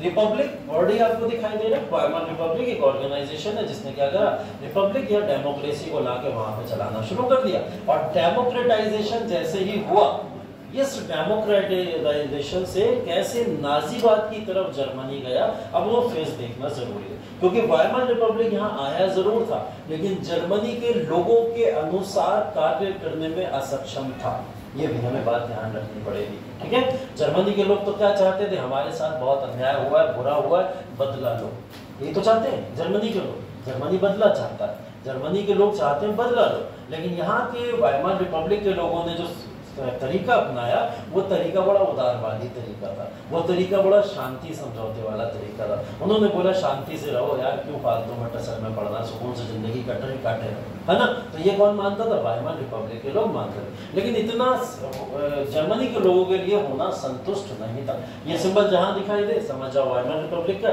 उसके बाद में जैसे आप इस सिंबल के ऊपर आओगे, ये किसका, नाजीवादियों का सिंबल दिखाई देता है, जिसको हिटलर ने यहाँ पर यहाँ छपा है, यहाँ है ना। हर किसी के एक बिल्ला छपा रहता था यहाँ पे और वो जाना ही जाता था कि ये नाजी है, ठीक है। नाजी के नाम से वो व्यक्ति जाना जाता था। पूरे जर्मन को उन्होंने नाजीवाद के रंग में कैसे रंग दिया, उसकी कहानी यहाँ से देखना शुरू करते हैं हम लोग, ठीक है। वाइमर रिपब्लिक यहाँ पर एस्टेब्लिश, एक कॉन्स्टिट्यूशन बन गया, संविधान बन गया, डेमोक्रेसी जर्मनी के अंदर आ गई, लोगों को उनके फंडामेंटल अधिकार मिल गए, इलेक्शन होना शुरू हो गए जर्मनी के अंदर, मल्टी पार्टी सिस्टम आ गया, सब अच्छा है, सारी चीजें अच्छी हैं। जर्मनी भाई ग्रोथ की तरफ है, पॉलिटिकल ऑर्गेनाइजेशन बन रहा है वहां पे, यही तो किसी भी देश के लिए अच्छा होता है। लेकिन क्या जर्मनी के लोग ये चाहते थे, नहीं। अगर ये सारी चीजें भारत में अप्लाई होती तो भारत को तो आजादी मिल गई, यही सब तो चाहिए था हमें, कितने साल लड़े हम इसी के लिए। लेकिन जर्मनी के लोग इससे संतुष्ट नहीं, बोले हमारे लिए ये आजादी है ही, हमारे लिए आजादी है बदला, हमें चाहिए बदला, ठीक है। उनके लिए आजादी तो वो थी, तो उन्होंने बोला कि भाई हम वाइमर रिपब्लिक के तौर पर इस तरीके से काम नहीं करने वाले। ये वाइमर रिपब्लिक के लोग ही थे जिन्होंने जर्मनी के तरफ से साइन किसके ऊपर किए थे, वर्साई की संधि पे। तो वर्साई की संधि के लिए जिम्मेदार किसको माना गया, वाइमर रिपब्लिक को। वाइमर रिपब्लिक ही तो इस समय सत्ता में है और जो सत्ता में होगा वही तो वर्साई की संधि साइन करेगा लीग ऑफ नेशन के साथ में। तो वर्साई की संधि इन्होंने साइन कर दी जिससे ये नुकसान में पहुंच गए, ठीक है। अब हुआ क्या, आप बेसिकली देखिए वाइमर रिपब्लिक के नाता बारे में लिखा हुआ है, एक सोशल डेमोक्रेटिक पार्टी थी वहां पे जिसने इलेक्शन जीत के वहां पे वाइमर रिपब्लिक बनाई थी। वाइमर रिपब्लिक वहां की क्या है, एक लोकल पार्टी नहीं है, वाइमर रिपब्लिक है, वाइमर की संसद है वहां की। पार्टी कौन सी है, social democratic party. Social democratic party जीती और वहां पे उसने संसद में वाइमर रिपब्लिक को लागू कर दिया, ठीक है। जैसे यूएसए में कांग्रेस, ठीक है, यूएसए में कांग्रेस, ठीक है। तो उस तरीके से यहाँ पे इन्होंने क्या करा, वाइमर रिपब्लिक के नाम से एक पूरी तरीके से संघ को क्रिएट कर दिया। पार्टी कौन सी जीती थी इस समय, सोशल डेमोक्रेटिक पार्टी। और ऐसी मल्टी पार्टी सिस्टम इस समय जर्मनी के अंदर क्रिएट हो चुका था। कुछ इस समय में एक्सट्रीम लेफ्ट भी दिखते थे, कुछ इस समय एक्सट्रीम राइट भी दिखते थे। होता है ना कि भाई कोई लेफ्ट पार्टीज होती है, कोई राइट पार्टीज होती हैं। जैसे भारत के अंदर अगर देखा जाए तो राइट विंग की पार्टी, लेफ्ट विंग की पार्टी, ऐसे बोला जाता है ना, अलग अलग तरीके की पार्टी। जब भी लेफ्ट विंग की बात होती है तो कम्युनिस्ट याद आता है हमें, कम्युनिस्ट विचारधारा, है ना। राइट विंग की बात होती है तो भारत के अंदर हमको कौन दिखाई देता है, बीजेपी दिखाई देगी आपको, है ना, बीजेपी का ऑर्गेनाइजेशन दिखाई देता है, ठीक। सेंटर में जो पार्टी होती है वो क्या होती है, बैलेंस्ड होती है, इधर भी थोड़ा संभालती नहीं है, इधर भी थोड़ा संभालती है। तो सेंटर में जैसे कांग्रेस को देख लो या भारत का, ऐसे वहां पे कई दल क्रिएट हो गए जिन्होंने अलग अलग तरीके की पार्टीज बनाना शुरू कर दी। जिसमें से लेफ्ट का एक दल कौन सा था, एसडीपी, सोशल डेमोक्रेटिक पार्टी, यही इसी ने क्या करा, वाइमर रिपब्लिक बनाया, ठीक है। लेकिन यहाँ पर अभी एक्सट्रीम राइट वाले लोग भी हैं जो नाजी पार्टी को समर्थन दिया करते थे, नाजी पार्टी भी यहाँ क्रिएट हो चुकी है, ठीक है। तो देखिए एक्सट्रीम राइट का मतलब ही ये है अतिवादी लोग। एक तो राइट विंग होती है, सिर्फ राइट विंग, ठीक है, बैलेंस करके चलेगी। एक होती है एक्सट्रीम राइट विंग, जहाँ एक्सट्रीमिज्म का आरोप लग जाए, वो विंग ऐसी होती है कि फिर वो हत्याएं भी करेगी, खून भी बहाएगी, हर तरीके के कार्य करके अपने अधिकारों को छीनने की बात करेगी, ठीक है, ऐसा एक दल है नाजीवाद जिसको हम लोग बोलते हैं। ठीक है, वाइमर रिपब्लिक पार्टी आई यहाँ पर। पार्टी आने के बाद में देश में बहुत सारी समस्याएं देखने को मिली। एक तो समस्या वर्साई की संधि तुमने साइन कर दी, जनता नाराज, पहली चीज। दूसरी चीज इस समय में इकोनॉमिक क्राइसिस, लोगों के समय में, उस समय में अर्थव्यवस्था की काफी नुकसान, क्योंकि देश आ रहा है, पैसा भर रहा है भाई, पैसा जब भरेगा तो क्या होगा, उसे इकोनॉमिक क्राइसिस तो फेस करना पड़ेगा ना। और साथ ही साथ में एक सिचुएशन और देखने को मिली, हाइपर इन्फ्लेशन की, ऐसी महंगाई की दर जिसकी रुकावट या रोक करना लगभग नामुमकिन होता है। बहुत ही समझदार नेशन होते हैं भारत जैसे, जिनके पास मनमोहन सिंह जैसे लोग होते थे, जिन्होंने हाइपर इन्फ्लेशन जैसी सिचुएशन को कंट्रोल करके फेंक दिया। पता भी नहीं चलने लगा कि देश में महंगाई या फिर ऐसी चीज आई। 2008 की बात कर रहा हूँ, ठीक है, या फिर 1992-91 में जब एलपीजी रिफॉर्म्स भी लागू हुए थे, नरसिम्हा राव की गवर्नमेंट, मनमोहन सिंह का रोल, ऐसी ऐसी इकोनॉमी की, अर्थव्यवस्था की परेशानियों को उन्होंने संभाल के रख दिया, जब देश उस समय ऐसी हालत में था कि अब भीख मांग के खाना पड़ेगा, ऐसी हालत में आ चुके थे हम लोग, है ना। तो ये इतना, क्योंकि हमारे ऊपर लोन बहुत था, बहुत ज्यादा हमारे ऊपर लोन था। जर्मनी ने भी लोन लेना शुरू किया होगा, कैसे पैसा भरती, दूसरे देशों से ले लेके पैसा भरने की कोशिश करी, लेकिन तब भी वो उतना पैसा नहीं बना पाई जिस पैसे को वो लीग ऑफ नेशंस को दे पाए, ऐसा नहीं हो पाया। तब क्या हुआ, इन्होंने खुद की मशीनें लगाई और नोट छापने शुरू की। क्या करा, खुद के नोट छापने शुरू करे। अब महंगाई को दूर करने का एक तरीका यह हो सकता है कि जनता के पास में क्या करो, पैसा देना शुरू कर दो, है ना, पैसा बांटना शुरू कर दो।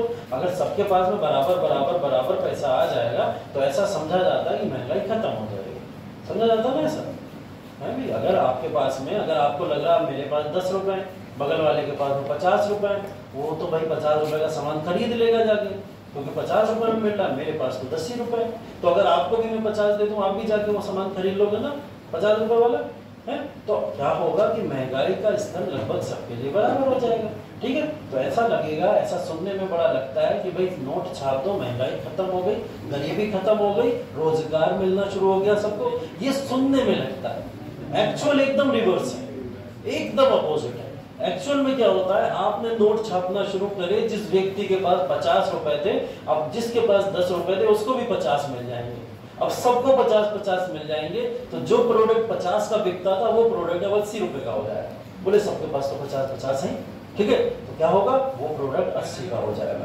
तो क्या होगा, यही मल्टीप्लाई होता है जब लोगों के पास करेंसी आना शुरू होती है। इस मल्टीप्लिकेशन ने क्या करा, हाइपर इन्फ्लेशन बढ़ा दिया। इन्होंने अपने नोट छापना शुरू करे, नोटों की वजह से हाइपर इन्फ्लेशन, ज्यादा तेजी से महंगाई बढ़ना शुरू हो गई। इस महंगाई को भी ये लोग कंट्रोल नहीं कर पाए, जिसकी वजह से जनता में और निराशा है। 10-10 हजार पाउंड का एक ब्रेड मिला करता था, 10 हजार पाउंड समझो अब बहुत होता है। लोग अपना पेट भरने के लिए सिर्फ ब्रेड भी खरीदने के ऊपर डिपेंडेंट थे, वो भी उधारी ले लेते, ठीक है। ये जर्मनी के लोगों की इस समय में हालत है, ठीक है। और ऐसा अभी कुछ ही समय पहले एक और नेशन के अंदर हुआ, किसमें हुआ बता, जिम्बाब्वे, जिम्बाब्वे में हुआ था। हाँ, अभी जिम्बाब्वे में, श्रीलंका में भी देखने को मिला है। श्रीलंका में भी कुछ समय पहले हुआ था, जब महंगाई इतनी तेजी से बढ़ गई थी वहाँ पे। बाकी और भी एक जगह है जहाँ पे ऐसा हुआ है, काफी पॉपुलर है, इवन इकोनॉमी में उस प्लेस को जगह दे दी गई है। अब वो थ्योरी के तौर पर जाना जाता है। अब बोला जाता है कि अगर आपको इन्फ्लेशन का सबसे बड़ा एग्जाम्पल पढ़ना है ना, तो इसको पढ़ लो। तो इन्फ्लेशन का एग्जाम्पल उन्होंने क्या करा, नोट छापना शुरू करा और नोट छाप के लोगों को देना शुरू कर दिया, बांटना शुरू कर दिया। वहाँ ब्रेड हो गया वहाँ की करेंसी के हिसाब से लगभग 5 से 6 हजार रुपए का, ठीक है, वहाँ की करेंसी के हिसाब से। और लोगों ने ब्रेड के बदले में क्या करा, पैसों को लेना, उधारी, ये सब करना शुरू करा। तो वो हाइपर इन्फ्लेशन का एक बहुत बड़ा एग्जाम्पल था। कौन सा नेशन था,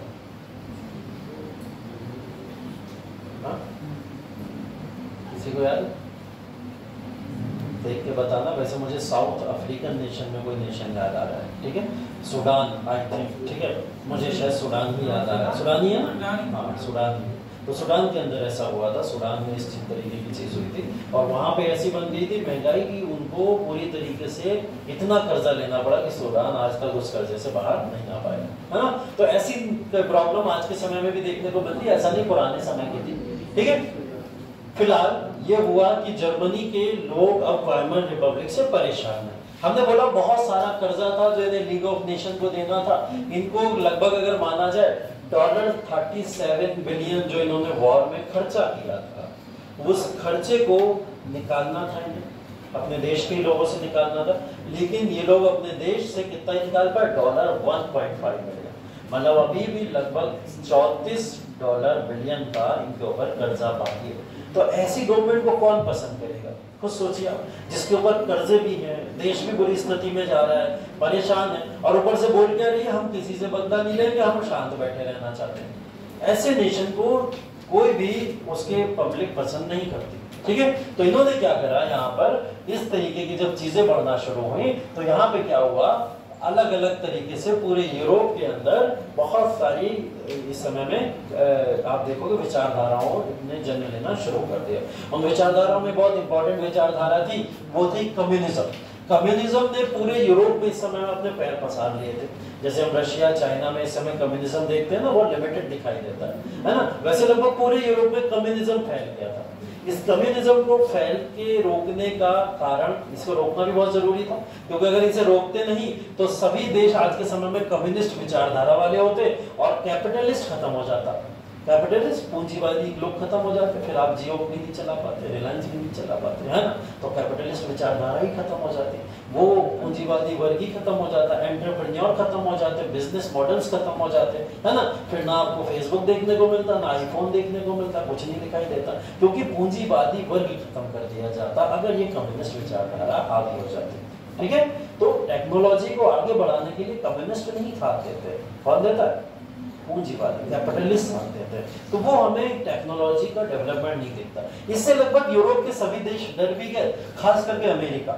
अमेरिका को भी डर लगा, ब्रिटेन को भी डर लगा, फ्रांस भी डर गया इस बात से कि अगर कम्युनिस्ट विचारधारा पूरी दुनिया पे लागू हो गई तो इससे हमारा तो सबसे बड़ा नुकसान है, क्योंकि सबसे बड़ा पूंजीवादी देश यूएसए और ब्रिटेन ही है ना, यही दोनों देश थे सबसे बड़े पूंजीवादी। ठीक, चलिए आगे क्या हुआ।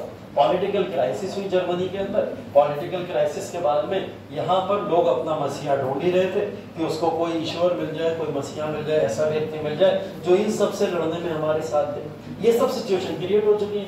यहाँ पे तुरंत हिटलर ने इसका फायदा उठा के 1919 के अंदर नेशनल सोशलिस्ट पार्टी को क्रिएट कर दिया, जिसका नाम क्या पड़ा, नाजी। ठीक है, क्या पड़ा, नाजी, नेशनल सोशलिस्ट पार्टी, जिसको आगे चल के नाजी माना गया। ये आया, इसने आके क्या करा, सबसे पहले अटैक किया कम्युनिज्म की विचारधारा के ऊपर। किस पे, साम्यवादी। मैंने पहले बोला ना आपको, हिटलर साम्यवादी विचारधारा का विरोध करता था, लेकिन इसका मतलब ये बिल्कुल भी नहीं है कि कैपिटलिस्ट को समर्थन करता था। इसका मतलब ये बिल्कुल नहीं, साम्यवादी विचारधारा के अगेंस्ट में था, पूंजीवादी विचारधारा को भी पसंद नहीं करता था, समाजवादी विचारधारा थोड़ी बहुत उसके दिमाग में थी, ठीक है। लेकिन ये नहीं कह सकते कि हिटलर पर्टिकुलरली किसी एक विचारधारा के ऊपर रिलाय करता था, ऐसा बिल्कुल नहीं था। हिटलर ने अपना यहाँ पर आके ऑर्गेनाइजेशन नाजी बनाया और वेमार रिपब्लिक को उखाड़ के फेंक दिया, सोशल डेमोक्रेटिक पार्टी को हटा के फेंक दिया और अपना ऑर्गेनाइजेशन यहाँ पर इस्टेब्लिश कर दिया। उस इस्टेब्लिश करने का भी एक तरीका है। यहाँ पे क्या हुआ, 1920 के अंदर जब नाजी ने जन्म लिया, तो नाजी ने जन्म लेने के बाद में, ये कुछ नाम है इस समय में इंपॉर्टेंट है। यहाँ पर क्या हुआ, एक जगह है म्यूनिक, ठीक है। म्यूनिक यहाँ पर एक पंचायत टाइप की आप समझ लो, या ऑर्गेनाइजेशन टाइप का चल रहा था, जिस ऑर्गेनाइजेशन के अंदर यहाँ पर चर्चा हो रही थी कि किस तरीके से आगे देश को चलाना है। वाइमार रिपब्लिक के लोग भी थे, कुछ लेफ्ट और राइट विंग के लोग भी थे, तो समूह के रूप में यहाँ पे चर्चा कर रहे थे। हिटलर अपने कुछ सहयोगियों के साथ में घुस गया, यहाँ पे 600 समर्थक और हिटलर हथियार लेके घुस गए और जाके इनको क्या कर लिया, हैक कर लिया, ठीक है। और यहाँ पे जाके हिटलर ने बोला कि आज से देश के अंदर एक ही पार्टी है, एक ही ऑर्गेनाइजेशन, और वो है नाजी, और नाजी अपने हिसाब से गवर्नमेंट चलाएगा। सिर्फ 600 लोगों को लेके घुसा था, ये भी देखिए आप, कितनी बड़ी आर्मी होगी, इससे डर नहीं है। 600 लोगों को लेके घुस गया, इसके बाद पकड़ा गया, जेल भी गया, ठीक है। इसके बाद पकड़ा गया, जेल भी गया, फिर इलेक्शन लड़े।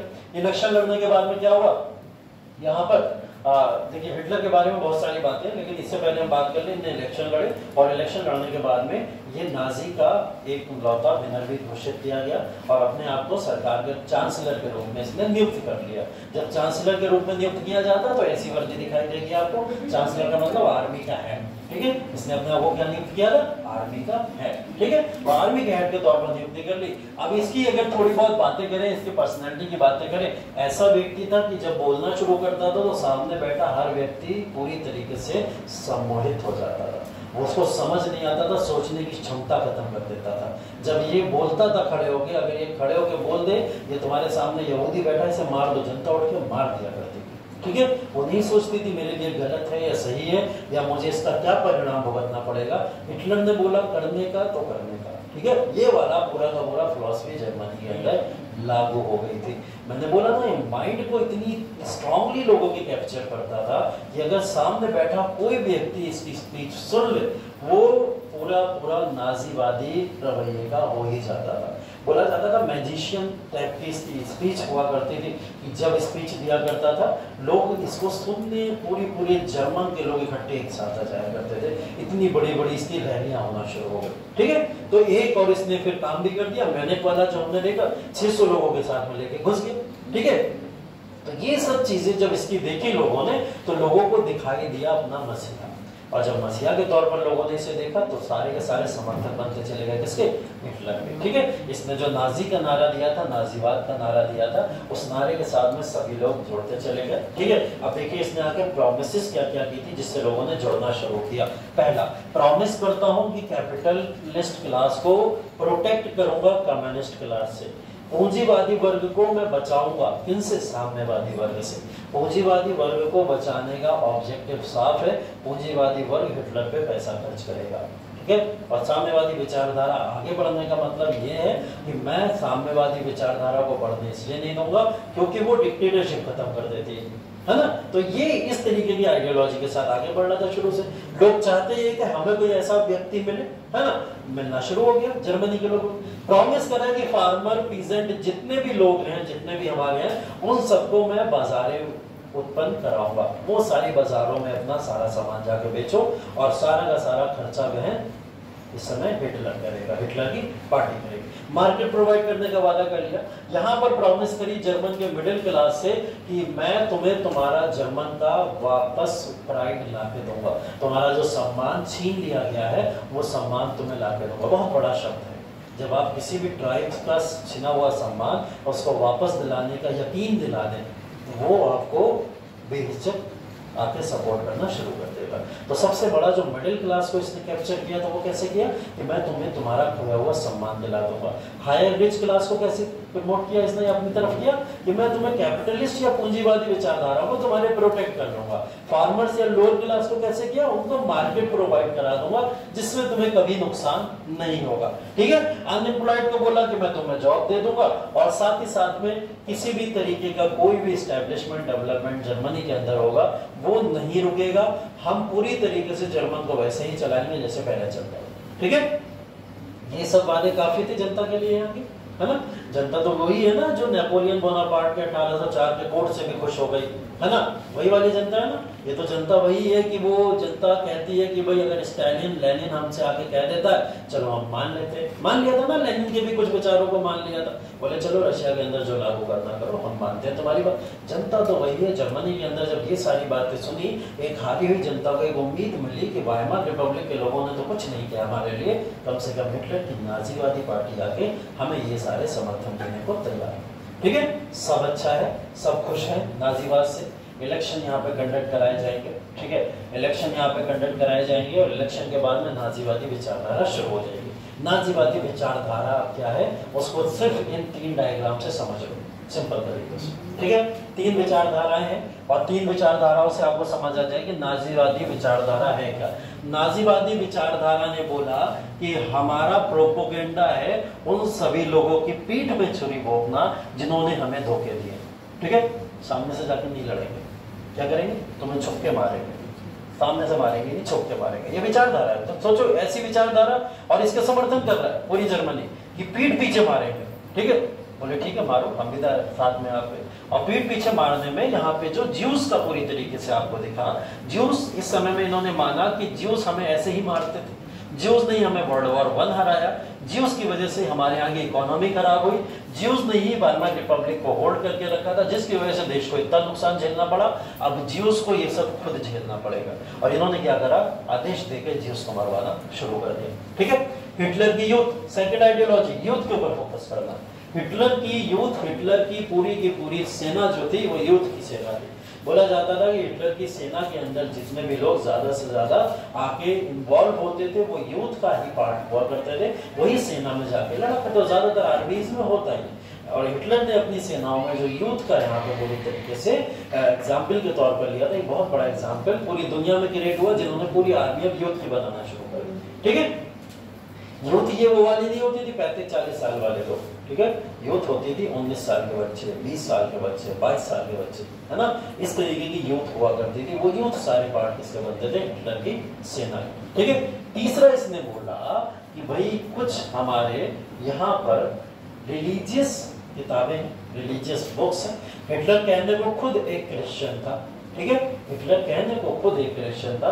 धीरे धीरे इसकी विचारधाराओं में चेंज आता चला गया और हिटलर ने क्रिश्चियनिटी से अपने आप को एथिज्म में कन्वर्ट करना शुरू कर दिया, क्योंकि वो मानता था कि धर्म जो है वो एक रोक लगी है मेरे बीच में और जनता के बीच में। अगर मैं अपना आप को क्रिश्चियन कहना शुरू कर दूं तो जर्मन देश का पूरे का पूरा मैं कंट्रोल कैसे लूंगा? क्योंकि जर्मन देश में तो सभी समुदाय के लोग आते हैं, उनके ऊपर कंट्रोल करने के लिए इसने अपने धर्म को धीरे धीरे छोड़ना शुरू कर दिया। और ऐसा आप देखते हो कि यहाँ के रिलीजियस किताबों के ऊपर ये आपको सिंबल दिखाई देगा कि उसके ऊपर भी चाकू चला हुआ दिखाई देगा। ठीक है, ठीक है, तो ये इस तरीके की चीजें हिटलर के समय में हुआ करती थी। इनका नाजी का प्रोपेगेंडा बहुत क्लियर था, यूथ को कलेक्ट करो, ठीक है, रिलीजियस चीजों से अपने आप को दूर रखो और यहूदियों को मारो। ठीक, इस तरीके की चीजों को इसने अपना प्रोपेगेंडा बनाया हुआ था। ठीक, नाजीवादी प्रोपेगेंडा पूरे देश में फैलता चला गया, विस्तारित होता चला गया। ठीक है, इलेक्शन हुए और इलेक्शन के अंदर यहाँ पर जर्मनी ने इलेक्शन को जीत लिया। 1933 में ये इलेक्शन हुए थे। ठीक है, ध्यान रखिएगा कब बात हो रही है, 1933 की। जो बीच का समय का है उस समय में हमें दिख रहा है कि हिटलर अपने पूरे आइडियाज को पूरे जर्मनी में फैला रहा है। इस समय वो जेल में भी है और जेल में रह के आइडियाज को प्रमोट करने में इसी समय लगा हुआ है। अब धीरे धीरे 33 में इलेक्शन हुए, वाइमर रिपब्लिक को उखाड़ फेंक दिया गया, नाजी ने इलेक्शन जीत लिया और हिटलर जर्मन के चांसलर के तौर पर आके जुड़ जाते हैं। यहाँ पर एक चीज और भी होती है, प्रेसिडेंट हिंडनबर्ग को चुना जाता है। राष्ट्रपति कौन है? हिंडनबर्ग है। हिंडनबर्ग एक अदर डेमोक्रेटिक पार्टी से यहाँ पर लेने देने वाले थे, उनको यहाँ पर प्रेसिडेंट चुना जाता है, क्योंकि भाई इलेक्शन हुआ है ना, इलेक्शन में तो चांसलर भी चुना जाएगा और प्रेसिडेंट भी चुना जाएगा। ठीक है, इलेक्शन होगा। इलेक्शन के बाद में भी हिटलर अभी इस बात से संतुष्ट नहीं, हिटलर को चाहिए था पूरा अधिकार। ठीक है, क्या चाहिए था? जर्मनी का पूरा अधिकार। वो एकमात्र ऐसा इंसान बनना चाहता था जो जर्मनी के एक एक व्यक्ति के ऊपर शासन करता हो, उसमें किसी की तरीके की पावर शेयरिंग वो नहीं चाहता था। लेकिन यहाँ तो क्या हो गया? पावर शेयरिंग हो गई। इतने संघर्ष करने के बाद में भी हिटलर अपने हिसाब से काम नहीं कर पाया तो क्या मतलब है? ठीक है, इसने क्या करा, देखिए, इसने कंसोलिडेट पावर करने की कोशिश करी और क्या करा? अपॉर्चुनिटी ढूंढता रहा हमेशा किसी भी तरीके से अपोजिशन को डिस्ट्रॉय कर दे। ठीक है, डिस्ट्रॉय करने की बात आई तो डिस्ट्रॉय करने के लिए भी इसने क्या करा? हिटलर ने इस समय में यहाँ पर सबसे पहली चीज, हिटलर ने पार्लियामेंट के अंदर एक इमरजेंसी सेशन बुला लिया। इमरजेंसी सेशन, इसने बोला कि हमारा प्रेसिडेंट सही से काम नहीं कर रहा, इमरजेंसी सेशन बुला। ठीक है, बिना बात के, कोई बात की नहीं। ठीक है, क्या करा? पार्लियामेंट के अंदर एक इमरजेंसी सेशन बुला लिया। इमरजेंसी सेशन के अंदर यहाँ पे वही पारित हुआ कि इनेबलिंग एक्ट यहाँ पे हुआ। ठीक है, एक इनेबलिंग एक्ट करके पारित हुआ। पारित होने के बाद में बोला गया ऐसे कि लेजिस्लेटिव अथॉरिटी को एग्जीक्यूटिव अथॉरिटी को 4 साल के लिए दे दिया गया, क्योंकि इमरजेंसी चल रही। ठीक है, क्या चल गया? देश में आपातकाल लगवा दिया इसने। आपातकाल की सिचुएशन में सारी power head of the state के हाथों में, हमारे यहाँ प्रेसिडेंट के हाथों में। ठीक है, और वहां पे किसके हाथों में चलेगी? चांसलर के हाथों में चलेगी। इसने सारी शक्तियां किसके हाथों में ट्रांसफर करवा दी? लेजिस्लेटिव से एग्जीक्यूटिव, मतलब विधायक का कोई किसी भी तरीके का शक्ति नहीं रख सकता अपने पास। सारी शक्ति कार्यपालिका, और कार्यपालिका का हेड कौन है? Chancellor, Hitler. ठीक है, 4 साल इसके हाथों में शक्तियां आ गई। ठीक, जर्मनी यहाँ पर क्या हुआ? अपोजिशन पार्टीज को यहाँ पर इसने क्या करा? बैन कर दिया। इसी समय में आपातकाल लगा हुआ है, बोले मैं अलाउ नहीं करूंगा अपोजिशन को किसी भी तरीके का कोई कार्य करने के लिए। सारी अपोजिशन बैन कर दी, जितनी भी थी। सिर्फ हिटलर की नाजी पार्टी चला करती थी, बाकी सारी अपोजिशन बैन। ठीक है, अब देखिए क्या हुआ।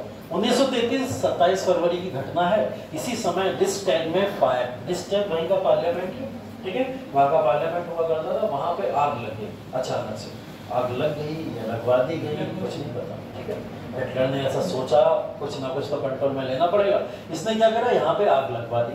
रिस्टेग वहाँ का पार्लियामेंट में आग लगी। आग लगने से माना गया कि जर्मनी के लोग यहाँ की पार्लियामेंट सरकार के विरोधी हैं और किसी भी तरीके से एक पार्टी का शासन अब बहुत अनिवार्य हो गया। ठीक है, ये सब देखिए षड्यंत्र हैं कुछ हिटलर के, जो देश के ऊपर वो अकेले शासन करने का कार्य करता है। ठीक है, अब शक्तियां लोग के हाथ में है, अपॉर्चुनिटी ढूंढ ही रहा था। अनफॉर्चुनेटली जर्मनी 1934 में हिंडनबर्ग चले गए। ठीक है, कहाँ चले गए? लोग सिद्धार्थ। ठीक है, इनकी मृत्यु हो गई, इनकी हत्या हो गई, क्या हो गया नहीं पता, लेकिन ये अब दुनिया में नहीं रहे। जब प्रेसिडेंट नहीं रहा, हिटलर बोले अब तो क्या करा जाए भाई, प्रेसिडेंट साहब तो रहे नहीं। ठीक है, अब सारी की सारी अथॉरिटी मेरी। ठीक है, और इसने क्या करा, खुद को डिक्लेयर कर दिया कंप्लीट अथॉरिटी, मतलब फ्यूरर अपने आप को इसने बता दिया कि I am the Führer of the Germany. Führer उस शब्द को बोला जाता है जब सभी तरीके की शक्तियां वास्तविक तौर से किसी एक व्यक्ति के हाथ में आ जाए। ठीक है, हम लोग उसे अपनी भाषा में डिक्टेटर बोलते हैं, या अपनी भाषा में उसे फ्यूरर बोला जाता है। ठीक है, तो यहाँ पर ये प्रेसिडेंट भी है और अब ये चांसलर भी है। 34 से लेकर 39 तक हिटलर ने पूरे जर्मनी के अंदर जो किया सो किया, जर्मनी के बाहर जो किया वो बहुत ताज्जुब वाला था। ठीक है, ये तो जर्मनी के अंदर देख लिया ना आपने, जितनी भी सारी की सारी चीजें ये करता चला आया, जिसकी वजह से इसने जर्मनी पे अपना कंट्रोल ले लिया पूरा। जब तक आप अपने स्टेट पे स्ट्रांग नहीं होगे तब तक दूसरे स्टेट के ऊपर कैसे कर सकते हो, है ना। तो इसने पहले अपनी जनता का पूरा भरोसा लिया, सारे पॉलिटिकल ऑर्गेनाइजेशन समाप्त कर दिए, जिससे कल को अगर मैं इटली पे आक्रमण करूं तो वापस से कोई सोशल डेमोक्रेटिक पार्टी आगे चिल्लाने ना लगे झंडे लेके कि भाई तुम गलत कर रहे हो, तुम गलत कर रहे हो। तो मेरे ही देश के लोग अगर मुझसे गलत बोलने लगेंगे तो मुझे चौंकना पड़ जाएगा। तो बोले मैंने पॉलिटिकल ऑर्गेनाइजेशन या अपोजिशन ही खत्म कर दी। तो हिटलर ने सारी अपोजिशन खत्म करके अपने आप को सिर्फ और सिर्फ फ्यूरर के तौर पर डिक्लेयर कर दिया। ठीक है, उसके बाद में इसने क्या करे, दो तरीके की पॉलिसीज अपनाई। उन पॉलिसीज में एक डोमेस्टिक चेंजेस जिसकी हम लोग बात करते हैं, घरेलू परिवर्तन बहुत सारे किए, और दूसरा सबसे इंपॉर्टेंट जो था वो था फॉरेन पॉलिसी। ठीक है, आप घर में कुछ भी करो कोई दिक्कत नहीं है, लेकिन बाहर आके अगर आप मारा तोड़ी शुरू करोगे तो दूसरे देश तो घुसेंगे, है ना। और दूसरे देशों ने घुसना शुरू किया, जिससे वर्ल्ड वॉर 2 क्रिएट हुआ होगा। ठीक, हिटलर ने यहाँ पर इन पॉलिसीज को अपनाया जिसकी वजह से ये तमाम चीजें। पॉलिटिकल चेंजेस की अगर बात करें, अगर डोमेस्टिक चेंजेस में करें हम लोग बात, तो इसने सभी तरीके के प्रांतीय अधिकारों को खत्म कर दिया। प्रांतीय अधिकार मतलब आप समझ रहे हैं कि उत्तर प्रदेश के पास, बिहार के पास अपने अपने अधिकार है, बोले किसी का कोई अधिकार नहीं, सारे अधिकार प्रेसिडेंट चांसलर के हैं। ठीक है, तो सारे अधिकार किसके हाथों में, हिटलर के हाथों में। ठीक है, अपोजिशन पार्टी को तो पूरी तरीके से खत्म कर दिया था। ठीक है, और सभी तरीके के अपोनेंट्स को भी खत्म कर दिया, सिर्फ प्यूरिफाइड फॉर्म में नाजी पार्टी दिखाई देती थी। ये इसके डोमेस्टिक चेंजेस है। ठीक है, इकोनॉमिक चेंजेस की बात करें तो इकोनॉमिक चेंजेस में इसने क्या करा, इंपोर्ट को रिड्यूस कर दिया। भाई आयात खत्म करो, ज्यादा से ज्यादा आयात करने पर मत रहो, क्योंकि आयात खर्चा होता है आयात में, हमारे देश का पैसा जाता है। इसने क्या करा, इंपोर्ट करना बंद कर दिया। इंपोर्ट को मतलब रिड्यूस कर दिया एक तरीके से, और अपने यहाँ ही इसने क्या करा, औद्योगिकरण करना शुरू कर दिया, इंडस्ट्रियलाइजेशन। ठीक है, ये अपने ही देश में हम इंडस्ट्रियलाइजेशन बंद करेंगे, प्रमोट कोल, और कोल इंडस्ट्री को इसने बढ़ावा देना शुरू करा, आयरन इंडस्ट्री को। बोले जहाँ कोयला और लोहा सबसे ज्यादा पाया जाता है वही देश सबसे ज्यादा हमें दिखते हैं अमीर, रिच है। तो इसने अपने यहाँ पे कोल और आयरन खुद बनाना शुरू कर दिया। अब कोल मिल रहा है, आयरन मिल रहा है, अपने देश की डोमेस्टिक पॉलिसीज को इसने बहुत अच्छे से इंट्रोड्यूस किया, और इन समय में इसने जर्मनी को काफी मजबूत भी कर लिया। सोशल चेंजेस की बात करें तो भाई एलिमिनेट जीव्स को एलिमिनेट करना शुरू कर दिया। कितनी संख्या बताई जाती है, कितने जीव्स को मारा था इसने ओवरऑल? 60 से 70 लाख। ठीक है, ये हजारों में नहीं है, ये सैकड़ों में नहीं है, 60 से 70 लाख एक संख्या सिर्फ और सिर्फ हिटलर ने बताई है कि मैंने इतनों को मार दिया। ठीक है, और इतनों के मारने के बाद में भी जब पूरी दुनिया से बहुत ही ज्यादा उसको क्या करने को मिला, प्रोटेस्ट झेलने को मिला कि तुम तो एक समुदाय के पीछे पड़ गए, उनको ढूंढ के मारते हो, तो हिटलर ने बोला ऐसे करके एक मुट्ठी दिखाई, बोले बस एक मुट्ठी जीव्स छोड़ देता हूँ सिर्फ दुनिया भर में। बोले एक मुट्ठी जीव्स छोड़ रहा हूँ दुनिया भर में, आगे आने वाले समय में देख लेना ये कैसा आतंक मचाएंगे। ठीक, और ये उसने छोड़ दी, बोले बस इनको छोड़ रहा हूँ, सिर्फ एक मुट्ठी छोड़े मैंने, बाकी सब मार दी। ठीक है, ये इसने बोल के एक मुट्ठी जीव्स को छोड़ दिया। आतंक छोड़ो, इजराइल दुनिया में आज के समय में सबसे पावरफुल नेशन क्यों जाना जाता है, ज्यूज आइडियोलॉजी की वजह से, सिर्फ और सिर्फ ज्यूइज्म की वजह से जाना जाता है। स्पेस तक में सबसे स्ट्रॉन्ग जाना जाता है। ऐसा बोला जाता है कि अगर तुमने उसके किसी एक व्यक्ति के ऊपर हथियार दिखा दिए, वो तुम्हें स्पेस में ढूंढ के भी मारेगा, लेकिन अपने किसी व्यक्ति के ऊपर हथियार नहीं उठा देगा। कोई भी हो दुनिया में, अगर भारत में कोई भी यहूदी रह रहा है और उस यहूदी के ऊपर किसी ने अगर किसी भी तरीके का कोई अटैक कर दिया, वहां से घुस के यहाँ मारेगा।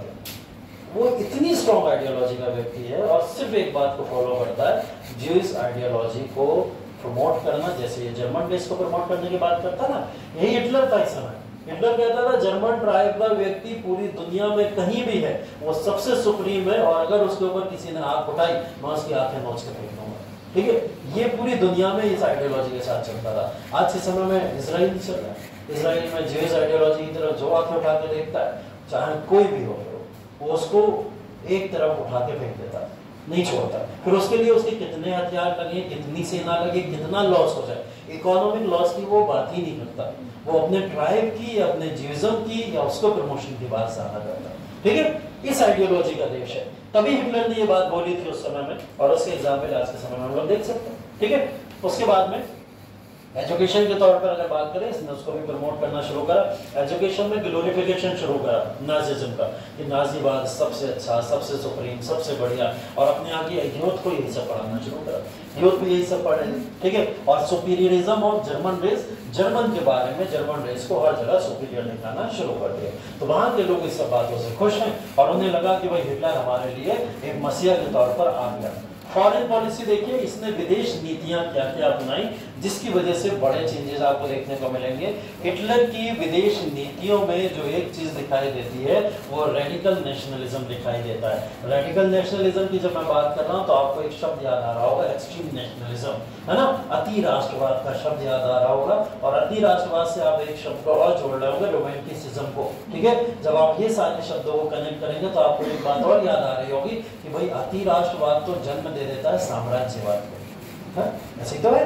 तो भाई अति राष्ट्रवाद, अगर हमारे जर्मन ट्राइब के लोग फ्रांस की टेरिटरी में बस रहे हैं, पोलैंड की टेरिटरी में बस रहे हैं, इटली की टेरिटरी में बस रहे हैं, तो मेरा मकसद क्या होगा कि मैं अपने ट्राइब को जाकर प्रोटेक्ट करूं, है ना। हिटलर क्या चाह रहा है, अपने ट्राइब को प्रोटेक्ट करना चाह रहा है, और उसने ये आइडिया डालते हुए रेडिकल नेशनलिज्म को फॉलो कर लिया, जिसकी वजह से उसने अड़ोसी पड़ोसी जिस नेशन में जो भी जर्मन के लोग पाए जाते थे सबके ऊपर अपना अधिकार उठाना शुरू कर दिया, दिखाना शुरू कर दिया, और उन एरियाज को कैप्चर करना शुरू कर दिया। एक तो होता है उनके ऊपर अधिकार दिखाना, एक होता है कैप्चर करके अपने अधिकार में ले आना।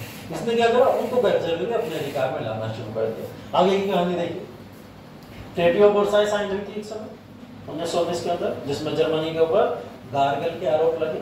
गार्गल याद होगा आपको अभी भी, ठीक है, थोड़ी समय पहले बात करी हम लोगों ने।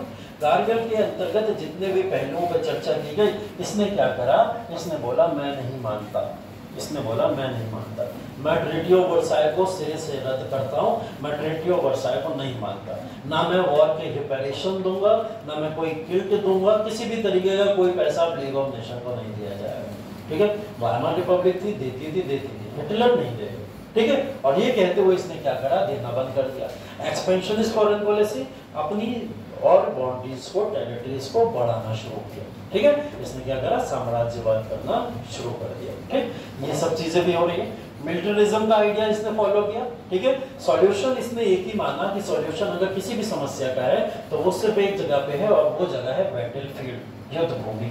ठीक है, युद्ध भूमि में आओ, आप अपनी बात रखो, मैं अपनी बात रखूं, जिसकी तलवारें चल जाए, जो जीत जाए। ठीक है, वही है एक तरीका किसी भी समस्या का।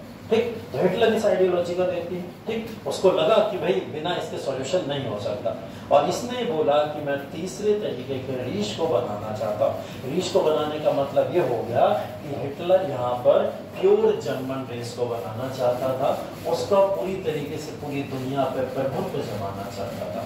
ऐसी दो रीच और भी देखने को मिली, जिसको जर्मनी में सिर्फ और सिर्फ सुपीरियर रेस के तौर पर जर्मन के लोगों को जाना जाता था। ये थर्ड रीच को बनाने की बात कर रहा है, ऐसी रीच बनाना जिसमें जर्मन के लोग, जर्मन ट्राइब के लोग हर जगह सुप्रीम दिखाई दे। ठीक है, फॉरेन पॉलिसी है भाई इसकी। इन फॉरेन पॉलिसी में इसने इतनी सारी बातें तो मना कर दी। ठीक है, और फॉरेन पॉलिसी में इसने बोला आइडिया ऑफ लिविंग स्पेस बोला जाता है इसको। ठीक है, लेवेंस्ट्रन करके बोलते हैं जर्मनी में, लेकिन लिविंग स्पेस का जो आइडिया है, उस लिविंग स्पेस का आइडिया का मतलब जर्मन लोगों के लिए जर्मनी में रहने के लिए जगह कम है, थोड़ी और जगह बढ़ाओ। ठीक है, ये इसने बोला क्या, सारे लोगों से दुनिया के अंदर आके अनाउंस कर दिया लिविंग स्पेस हमें चाहिए, जर्मनी के लोगों के रहने के लिए जगह कम पड़ रही है, हमें और जगह दो, तुम लोग तो किसी काम के नहीं है, हम लोग हैं काम के, तो हमें क्या चाहिए, और ज्यादा एरिया चाहिए। तो लिविंग स्पेस को बढ़ाने का मतलब भाई साम्राज्यवाद बढ़ाना और ज्यादा जमीनों पे अधिकार करना, यही तो हुआ। इसने बोला कि लिविंग स्पेस के आइडिया को यहाँ पर बोले सारे जर्मन लोगों को वहां पे जाके बसाऊंगा, ठीक है। तो कॉन्टिनेंटल तौर पर इतने अलग अलग जगहों को छीनना शुरू कर दिया। बोले क्यों छीन रहे हो, लोगों ने पूछा, तो बोले मेरी जर्मन ट्राइब रहेगी यहाँ पे, ठीक है, वो लोग दुनिया के अंदर सुप्रीम है, सुपीरियर है और वो डिजर्व करते हैं यहाँ पे रहना। तो इसने क्या करा, ऐसे लोगों को वहां पे ले जाना सुनिश्चित करा, ठीक है। ये देखो एक कार्टून बना था उस समय में इसी को लेकर, हिटलर है ऊपर और दुनिया के पूरे लोग पे चढ़ा बैठा है, ठीक है।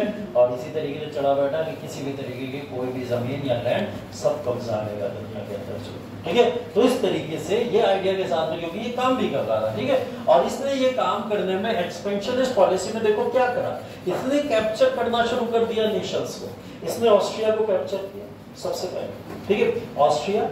ऑस्ट्रिया वो एम्पायर था जिसने वर्ल्ड वॉर प्रथम में इसका साथ दिया था ना, वही तो था।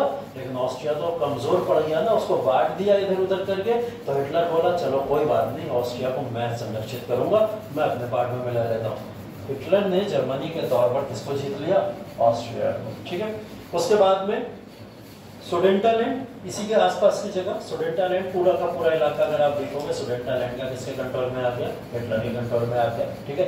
चेकोस्लोवाकिया को भी तो अलग कर दिया गया था पूरी तरीके से सेपरेट। तो चेकोस्लोवाकिया को भी किसने छीन लिया, हिटलर ने। और अंत में इसने किसको छीन लिया, पोलैंड। इससे पहले बहुत छोटे छोटे टेरिटरीज तो मैंने यहाँ लिखे भी नहीं, वो सारी टेरिटरीज ये ऑलरेडी छीन चुका था। ये 4 टेरिटरीज के ऊपर समस्या बन गई कि हिटलर तो एक एक करके सारे राज्य जीतता चला जा रहा है, ठीक है। इसके बाद भी दुनिया का कोई नेशन बोल नहीं रहा है। ये सोचो था क्या सब हिटलर से डरे हुए हैं? यूएसए जैसा देश क्या हिटलर से डर गया? क्या ब्रिटेन जैसा देश हिटलर से डर गया? फ्रांस जो जस्ट बगल में हिटलर से डरा हुआ है क्या? रशिया जो जस्ट सुप्रीम है उसके ऊपर बैठा हुआ है वो क्या हिटलर से डर गया? इतने बड़े बड़े नेशन हिटलर के अगेंस्ट में कुछ नहीं बोल रहे। हिटलर अपनी एक्सपेंशनिस्ट पॉलिसी अपना रहा है। हिटलर कह रहा है सबसे सुपीरियर हम लोग हैं दुनिया में और हमें ऑल लैंड चाहिए। सब कह रहे हैं ले लो, हमें कोई दिक्कत नहीं, है ना। सारे नेशन इसको अंधाधुंध सपोर्ट करने में डटे हुए हैं। कारण क्या है, क्यों हिटलर को इतना समर्थन मिल रहा है दुनिया भर से? कि हिटलर का समर्थन तो नहीं कहूंगा मैं, मतलब कोई कुछ बोलने को तैयार नहीं। हिटलर कोई भी कंट्री छीनता था, कोई कुछ नहीं बोलता। ट्रीटी ऑफ वर्साई मानने से मना कर दिया। लीग ऑफ नेशन क्यों नहीं बोला? बोलना चाहिए ना कि तुम मेरी संधि को भी उल्लंघन कैसे कर सकते हो, नहीं बोल रहा। लीग ऑफ नेशन के बाद में दूसरा बोले ऑस्ट्रिया छीन लूंगा। ऑस्ट्रिया के भी तो वही लीग ऑफ नेशन यूएसए का रोल था ना उसमें, इसको बनाने में, तो वो क्यों नहीं बोला? कोई भी कंट्री छिनती चली गई, कोई कंट्री नहीं बोला। लेकिन जैसे ही पोलैंड छिना, पूरी दुनिया में अब मच गया बवाल। जैसे ही जर्मनी ने पोलैंड को छीना, ये बड़ा कारण था जिसकी वजह से अब हिटलर को यहाँ पर एक हिटलर की बड़ी गलती भी मानी जाती है और ये भी माना जाता है कि यही सबसे बड़ा कारण बना विश्व युद्ध देखने का। कैसे पोलैंड सबसे बड़ा कारण बना और क्यों ये सारे नेशन छीनते समय दुनिया भर के तमाम नेशन शांत हैं, इसके कारणों को समझ लीजिए पहले। इसको कारणों को समझना भी जरूरी है, ठीक है। हिटलर ने इतने समय काल में क्या क्या स्टेप्स लिए थे देख लीजिए। हिटलर ने सबसे पहले 1933 में लीग ऑफ नेशन ही छोड़ दिए, ठीक है। लीग ऑफ नेशन में मैंने आपको शुरू में बताया था 4 सदस्य हुआ करते थे, 4 जो पावर जीती थी। लेकिन बाद में क्रिटिसिज्म लीग ऑफ नेशन का होना शुरू हुआ, तो 1923 के आसपास इन्होंने क्या करा, सभी नेशन को धीरे धीरे करके ज्वाइन कराना शुरू कर दिया था। तो 23, 24, 25 के आसपास जर्मनी ने भी ज्वाइन कर लिया लीग ऑफ नेशन को, क्योंकि उसे पैसा देना था भाई लीग ऑफ नेशन को। तो उन्होंने क्या करा, जर्मनी को भी ज्वाइन करा लिया। लीग ऑफ नेशन को इसने छोड़ दिया, ठीक है। इसने बोला कि मैं लीग ऑफ नेशन के साथ में नहीं हूं और मैं लीग ऑफ नेशन के हिसाब से कार्य नहीं कर सकता, ठीक है। उसके बाद में डिसआर्मामेंट वाला जो कॉन्सेप्ट इनको लागू हुआ था कि आर्मी नहीं बढ़ाओगे, हथियार नहीं रखोगे, इसने क्या करा, उससे भी अपने आप को बाहर कर लिया। एक संधि साझी थी ना सारे देशों के बीच में, कि पेरिस की संधि याद होगी आपको, कि हथियार कुछ नहीं बढ़ाएगा कोई, किसी तरीके के हथियार भी बढ़ाएगा ये, आर्मी भी बढ़ाएगा, ये भी करा इसने, ठीक है। और इसने क्या करा, रीइंटीग्रेट कर दिया सार को जर्मनी के साथ में। सार का इलाका पूरा का पूरा जर्मन ट्राइब के सुपीरियरिज्म के तौर पर जाना चाहता था, उसको इंटीग्रेट करने में लग गया, ठीक है। इसने क्या करा, उस जर्मनी नेशन के अंदर फिर से राइनलैंड को वापस लाने की कोशिश करी, खोई हुई टेरिटरीज को वापस से मिलाने की कोशिश करी। 1936 में इसने क्या करा, मसोलिनी के साथ में एक पैक्ट साइन कर लिया। मसोलिनी को इटली, अभी हमने फासीवाद की बात करी थी ना, तो फासीवाद के अंदर इटली का राजा कौन है, मसोलिनी। और इसने क्या करा, भाई तुम हमारे पड़ोसी हो, और साइन करते हैं संधियां साथ में। रोम बर्लिन संधि साइन हो गई। बर्लिन रोम की संधि ने क्या करा भाई, इस बात को दर्शा दिया कि दोनों नेशन अब साथ में मिलकर कार्य करेंगे, आइडियोलॉजी दोनों की सेम है। हिटलर ने भी बोला मैं इटली पे किसी भी तरीके का कोई आक्रमण नहीं करूंगा और इटली की टेरिटरी को भी नहीं छीनूंगा, ठीक है, लेकिन तुम मेरा साथ देना अगर मैं कोई भी टेरिटरी छीनूं। इस समय इटली को भी पता है कि मजबूत देश के साथ ही जाना चाहिए, और इस समय हिटलर ने जर्मनी को बहुत मजबूत कर दिया था। इसने साइन कर ली 1936 में संधि, ठीक है। अपनी आर्मी की सेना को बढ़ा के ये ले गया 5,50,000। 1 लाख थी ना, बोले ना 1 लाख बैन कर दिया था, तो बोले 1 लाख में 5,50,000 हिटलर की सेना थी इस समय, बल्कि बैन कितने पे था, 1 लाख पे। तो इसने लगभग 4.5 लाख लोग एक्स्ट्रा भर्ती कर दिया अपनी सेना में, ठीक, 4.5 लाख लोग एक्स्ट्रा भर्ती कर लिए, ठीक। उसके बाद में साथ ही साथ में इसने और तमाम सबमरीन के इलाकों के ऊपर कंट्रोल कर लिया, जो भी आसपास के सबमरीन के इलाके थे, जो भी समुद्र के सी पोर्ट थे, उन सारे पोर्ट्स के ऊपर अपना अतिक्रमण कर दिया। अतिक्रमण करने के बाद में ये सब हो रहा है, उसके बाद में भी कोई देश नहीं बोल रहा है, बड़ा दुविधा वाली बात है। हिटलर और मसोलिनी यहाँ पे साथ दिखाई देते हैं, और दोनों ट्रीटी करने के बाद में यहाँ पे साइन करने के बाद आगे बढ़े, ठीक है। हिटलर ने क्या करा, सुडेंटालैंड को कैप्चर किया। सुडेंटालैंड के बाद में लगभग यहाँ पर 3 मिलियन जर्मन पॉपुलेशन थी, उसके ऊपर अपना कंट्रोल कर लिया। 3 मिलियन जर्मन पॉपुलेशन मतलब कितने लोग हो गए, 30 लाख अप्रोक्स, ठीक है। 30 लाख जर्मन लोगों को और इसने अपने में ऐड कर लिया, अपनी आर्मी में और ऐड कर लिया, ठीक है। और इसके बाद में चेकोस्लोवाकिया, ठीक है, इसी समय में मार्च 1938 में इसने चेकोस्लोवाकिया के ऊपर कंट्रोल कर लिया, और चेकोस्लोवाकिया को भी मर्ज कब कर लिया गया, 1939 में जर्मनी के अंदर मर्ज कर लिया गया, ठीक है। म्यूनिख पैक्ट साइन हुआ। अब देखिए म्यूनिख पैक्ट क्या है, ये पैक्ट बेसिकली यहाँ पर 1938 के अंदर साइन किया गया था, और इस पैक्ट के अंदर किसके साथ में साइन हुआ, यानी कि ब्रिटेन का नाम भी आपको दिखेगा, फ्रांस का नाम भी दिखेगा। म्यूनिख पैक्ट हुआ ब्रिटेन, फ्रांस और जर्मनी के बीच में। ब्रिटेन फ्रांस तो पहले ही लाए हैं, दोस्त हैं दोनों लोग आपस में। जर्मनी इनसे एक साइन करने पहुंचा, जिसको म्यूनिख पैक्ट बोला गया। इस म्यूनिख पैक्ट में इसने परमिशन मांगी, इसने बोला कि मैं चेकोस्लोवाकिया को कंट्रोल करना चाहता हूँ। चेकोस्लोवाकिया भी पीछे देखा ना हमने, कंट्रोल हुआ था। ब्रिटेन फ्रांस ने परमिशन दी है, खुद अपने हाथों से जाओ चेकोस्लोवाकिया को कंट्रोल कर लो, कैप्चर कर लो। हिटलर को खुद परमिशन दे रहे हैं एक्सपेंशनिस्ट पॉलिसी की, साम्राज्यवाद नीति की, कौन, ब्रिटेन और फ्रांस अपनी तरफ से दे दिया, बोले जाओ कर लो जाके, हमें कोई दिक्कत नहीं, ठीक।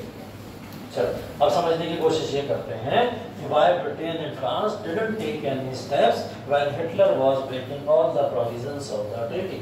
जब हर तरीके की संधि का उल्लंघन हिटलर करता चला जा रहा था, तो ब्रिटेन फ्रांस क्यों कुछ नहीं बोले, या यूएसए की भी अगर बात करें क्यों नहीं बोला। म्यूनिख की संधि उल्टी साइन कर ली इन्होंने, क्यों कर ली, ठीक है।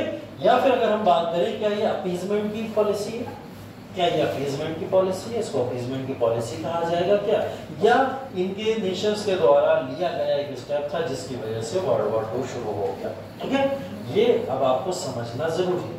इसको समझने के लिए आपको पता क्या समझना पड़ेगा, आपको वापस से शुरू में जाना पड़ेगा लेक्चर के, जब हमने शुरू में एक बात कही थी आपसे, हिटलर ने बोला था मैं साम्यवादी विचारधारा का विनाश कर दूंगा और मैं पूंजीवादी विचारधारा को ऊपर कर दूंगा, और ये कार्य कर रहा था, कर भी रहा था नेशन के अंदर।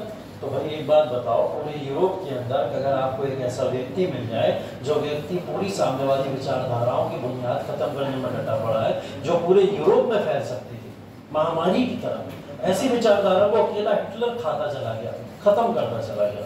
अकेला हिटलर पूरे यूरोप से साम्यवादी विचारधारा धीरे धीरे समाप्त होती चली गई due to only 1%, and that is Hitler. Hitler ने जो पॉलिसीज अपनाई, जो भी नीतियां बनाई, उन नीतियों से पूरी की पूरी विचारधारा खत्म हो गई कम्युनिज्म। कौन सी विचारधारा आगे बढ़ी यहाँ से, कैपिटलिस्ट पूंजीवादी विचारधारा। पूंजीवादी नेशन कौन कौन है, यूएसए, फ्रांस, ब्रिटेन, उनकी आइडियोलॉजी बढ़ रही है, तो उन्हें क्या समस्या होगी, नहीं होगी ना। तो क्यों नहीं अपोज किया, इसी अपीजमेंट की पॉलिसी को उन्होंने अपनाया कि भाई हम नहीं दबाएंगे हिटलर को, क्योंकि हिटलर हमारा काम कर रहा है, और वो काम क्या था, पूंजीवादी विचारधारा को सर्वोपरि करना।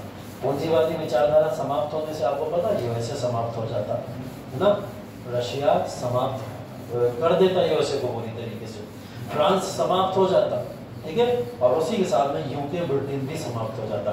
ऐसे बड़े बड़े नेशन खत्म हो जाते।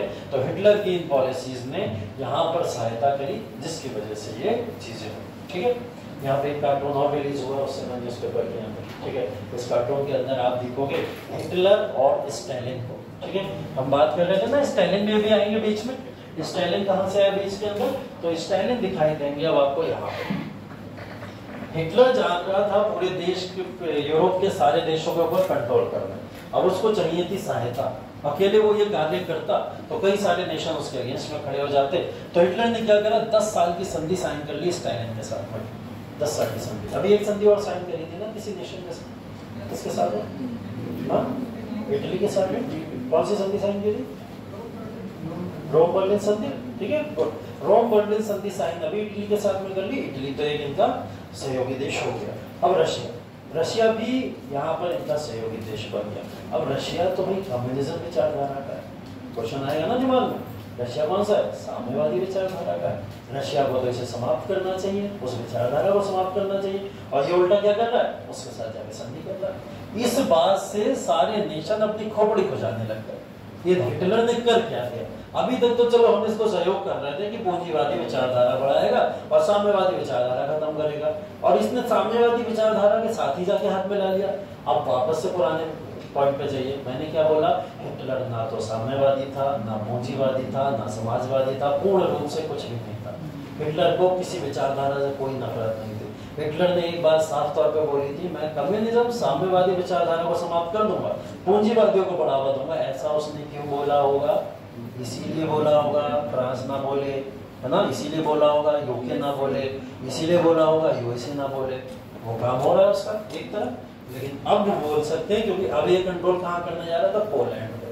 पोलैंड वो पार्ट है कि जिसके ऊपर कंट्रोल करने का मतलब सारे इकोनॉमिक राइट्स जो जर्मनी के छिने थे 1919 में, वो सब इसको वापस मिल जाते। सी रोड पे सारा कंट्रोल मिल जाता, व्यापार के ट्रेड बैरियर्स इसके ऊपर से हट जाते अगर वो पोलैंड को कंट्रोल कर लेता। पोलैंड को कंट्रोल करने से पहले इसने किसके साथ में संधि कर ली? स्टालिन के साथ। ठीक, और उस समय में बड़े कार्टून वायरल हुए कि भाई दोनों विचारधारा के लोग साथ मिल गए और दुनिया बड़ी प्रोग्रेसिव तरीके से आगे बढ़ेगी। लेकिन ये बात ना फ्रांस को पसंद आई, ना यूके को पसंद आई, ना यूएसए को पसंद आई। हिटलर भी इसके लिए तैयार था। हिटलर ने भी वही रशिया का सहारा ले लिया, इधर इटली का सहारा ले लिया। सहयोगी दल भी उसके मजबूत है। तो इन सहयोगी मजबूती दलों को यहाँ पर उसने क्या करा, इस सहारे के साथ में इस पूरी की पूरी चीजों को इसको बोला जाता है Nazi Soviet pact. Nazi Soviet pact sign हुआ और इसने 10 साल के एक्ट को साइन करके सीधा अटैक किसके ऊपर मार दिया? पोलैंड। पोलैंड पे अटैक हो गया। पोलैंड के बाद में इसने अनेक्स कर लिया डेंजिंग पोर्ट को। डेंजिंग पोर्ट मैंने बोला था, याद रखेंगे आप लोग। डेंजिंग पोर्ट वो पोर्ट था जो लीग ऑफ नेशन के हाथों में गया था, और ये इंपॉर्टेंट बंदरगाह था जहां से लीग ऑफ नेशन को रेवेन्यू मिला करता था। रेवेन्यू सभी लीग ऑफ नेशन के देशों को, खास करके यूएसए को, ब्रिटेन को, फ्रांस को और इटली को भी। चलो इटली तो इस समय इनके साथ में ये बांट लेंगे आपस में, लेकिन इन 3 देशों का बड़ा नुकसान होगा। ठीक है, इन 3 देशों का बड़ा नुकसान होगा। ये बात कहते हुए यहाँ पर पोलैंड के ऊपर अटैक हुआ, डेंजिंग पोर्ट को छीन लिया गया। अब ये कारण बने, इस बात को ना तो ब्रिटेन ने बर्दाश्त किया, ना फ्रांस ने बर्दाश्त किया, और इस एक्शन को हिटलर के इन्होंने फाइनली किसमें डिक्लेयर कर दिया? वॉर में। बोले अब जर्मनी के अगेंस्ट में फ्रांस और ब्रिटेन सामूहिक रूप से वॉर डिक्लेयर करते।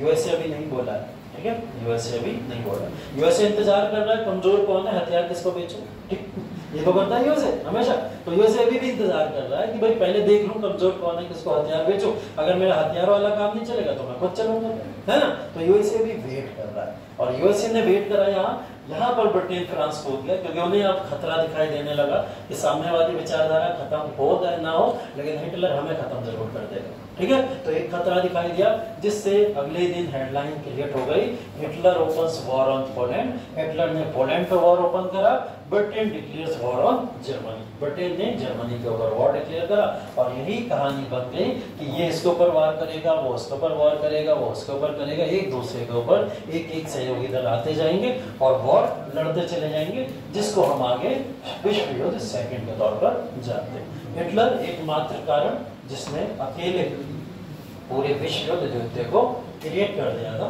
खड़ा कर दिया। ठीक है, विश्व युद्ध की कहानी अगले धारावाहिक में, ठीक, उसके बाद हम लोग बात करेंगे, ठीक। तो ये तो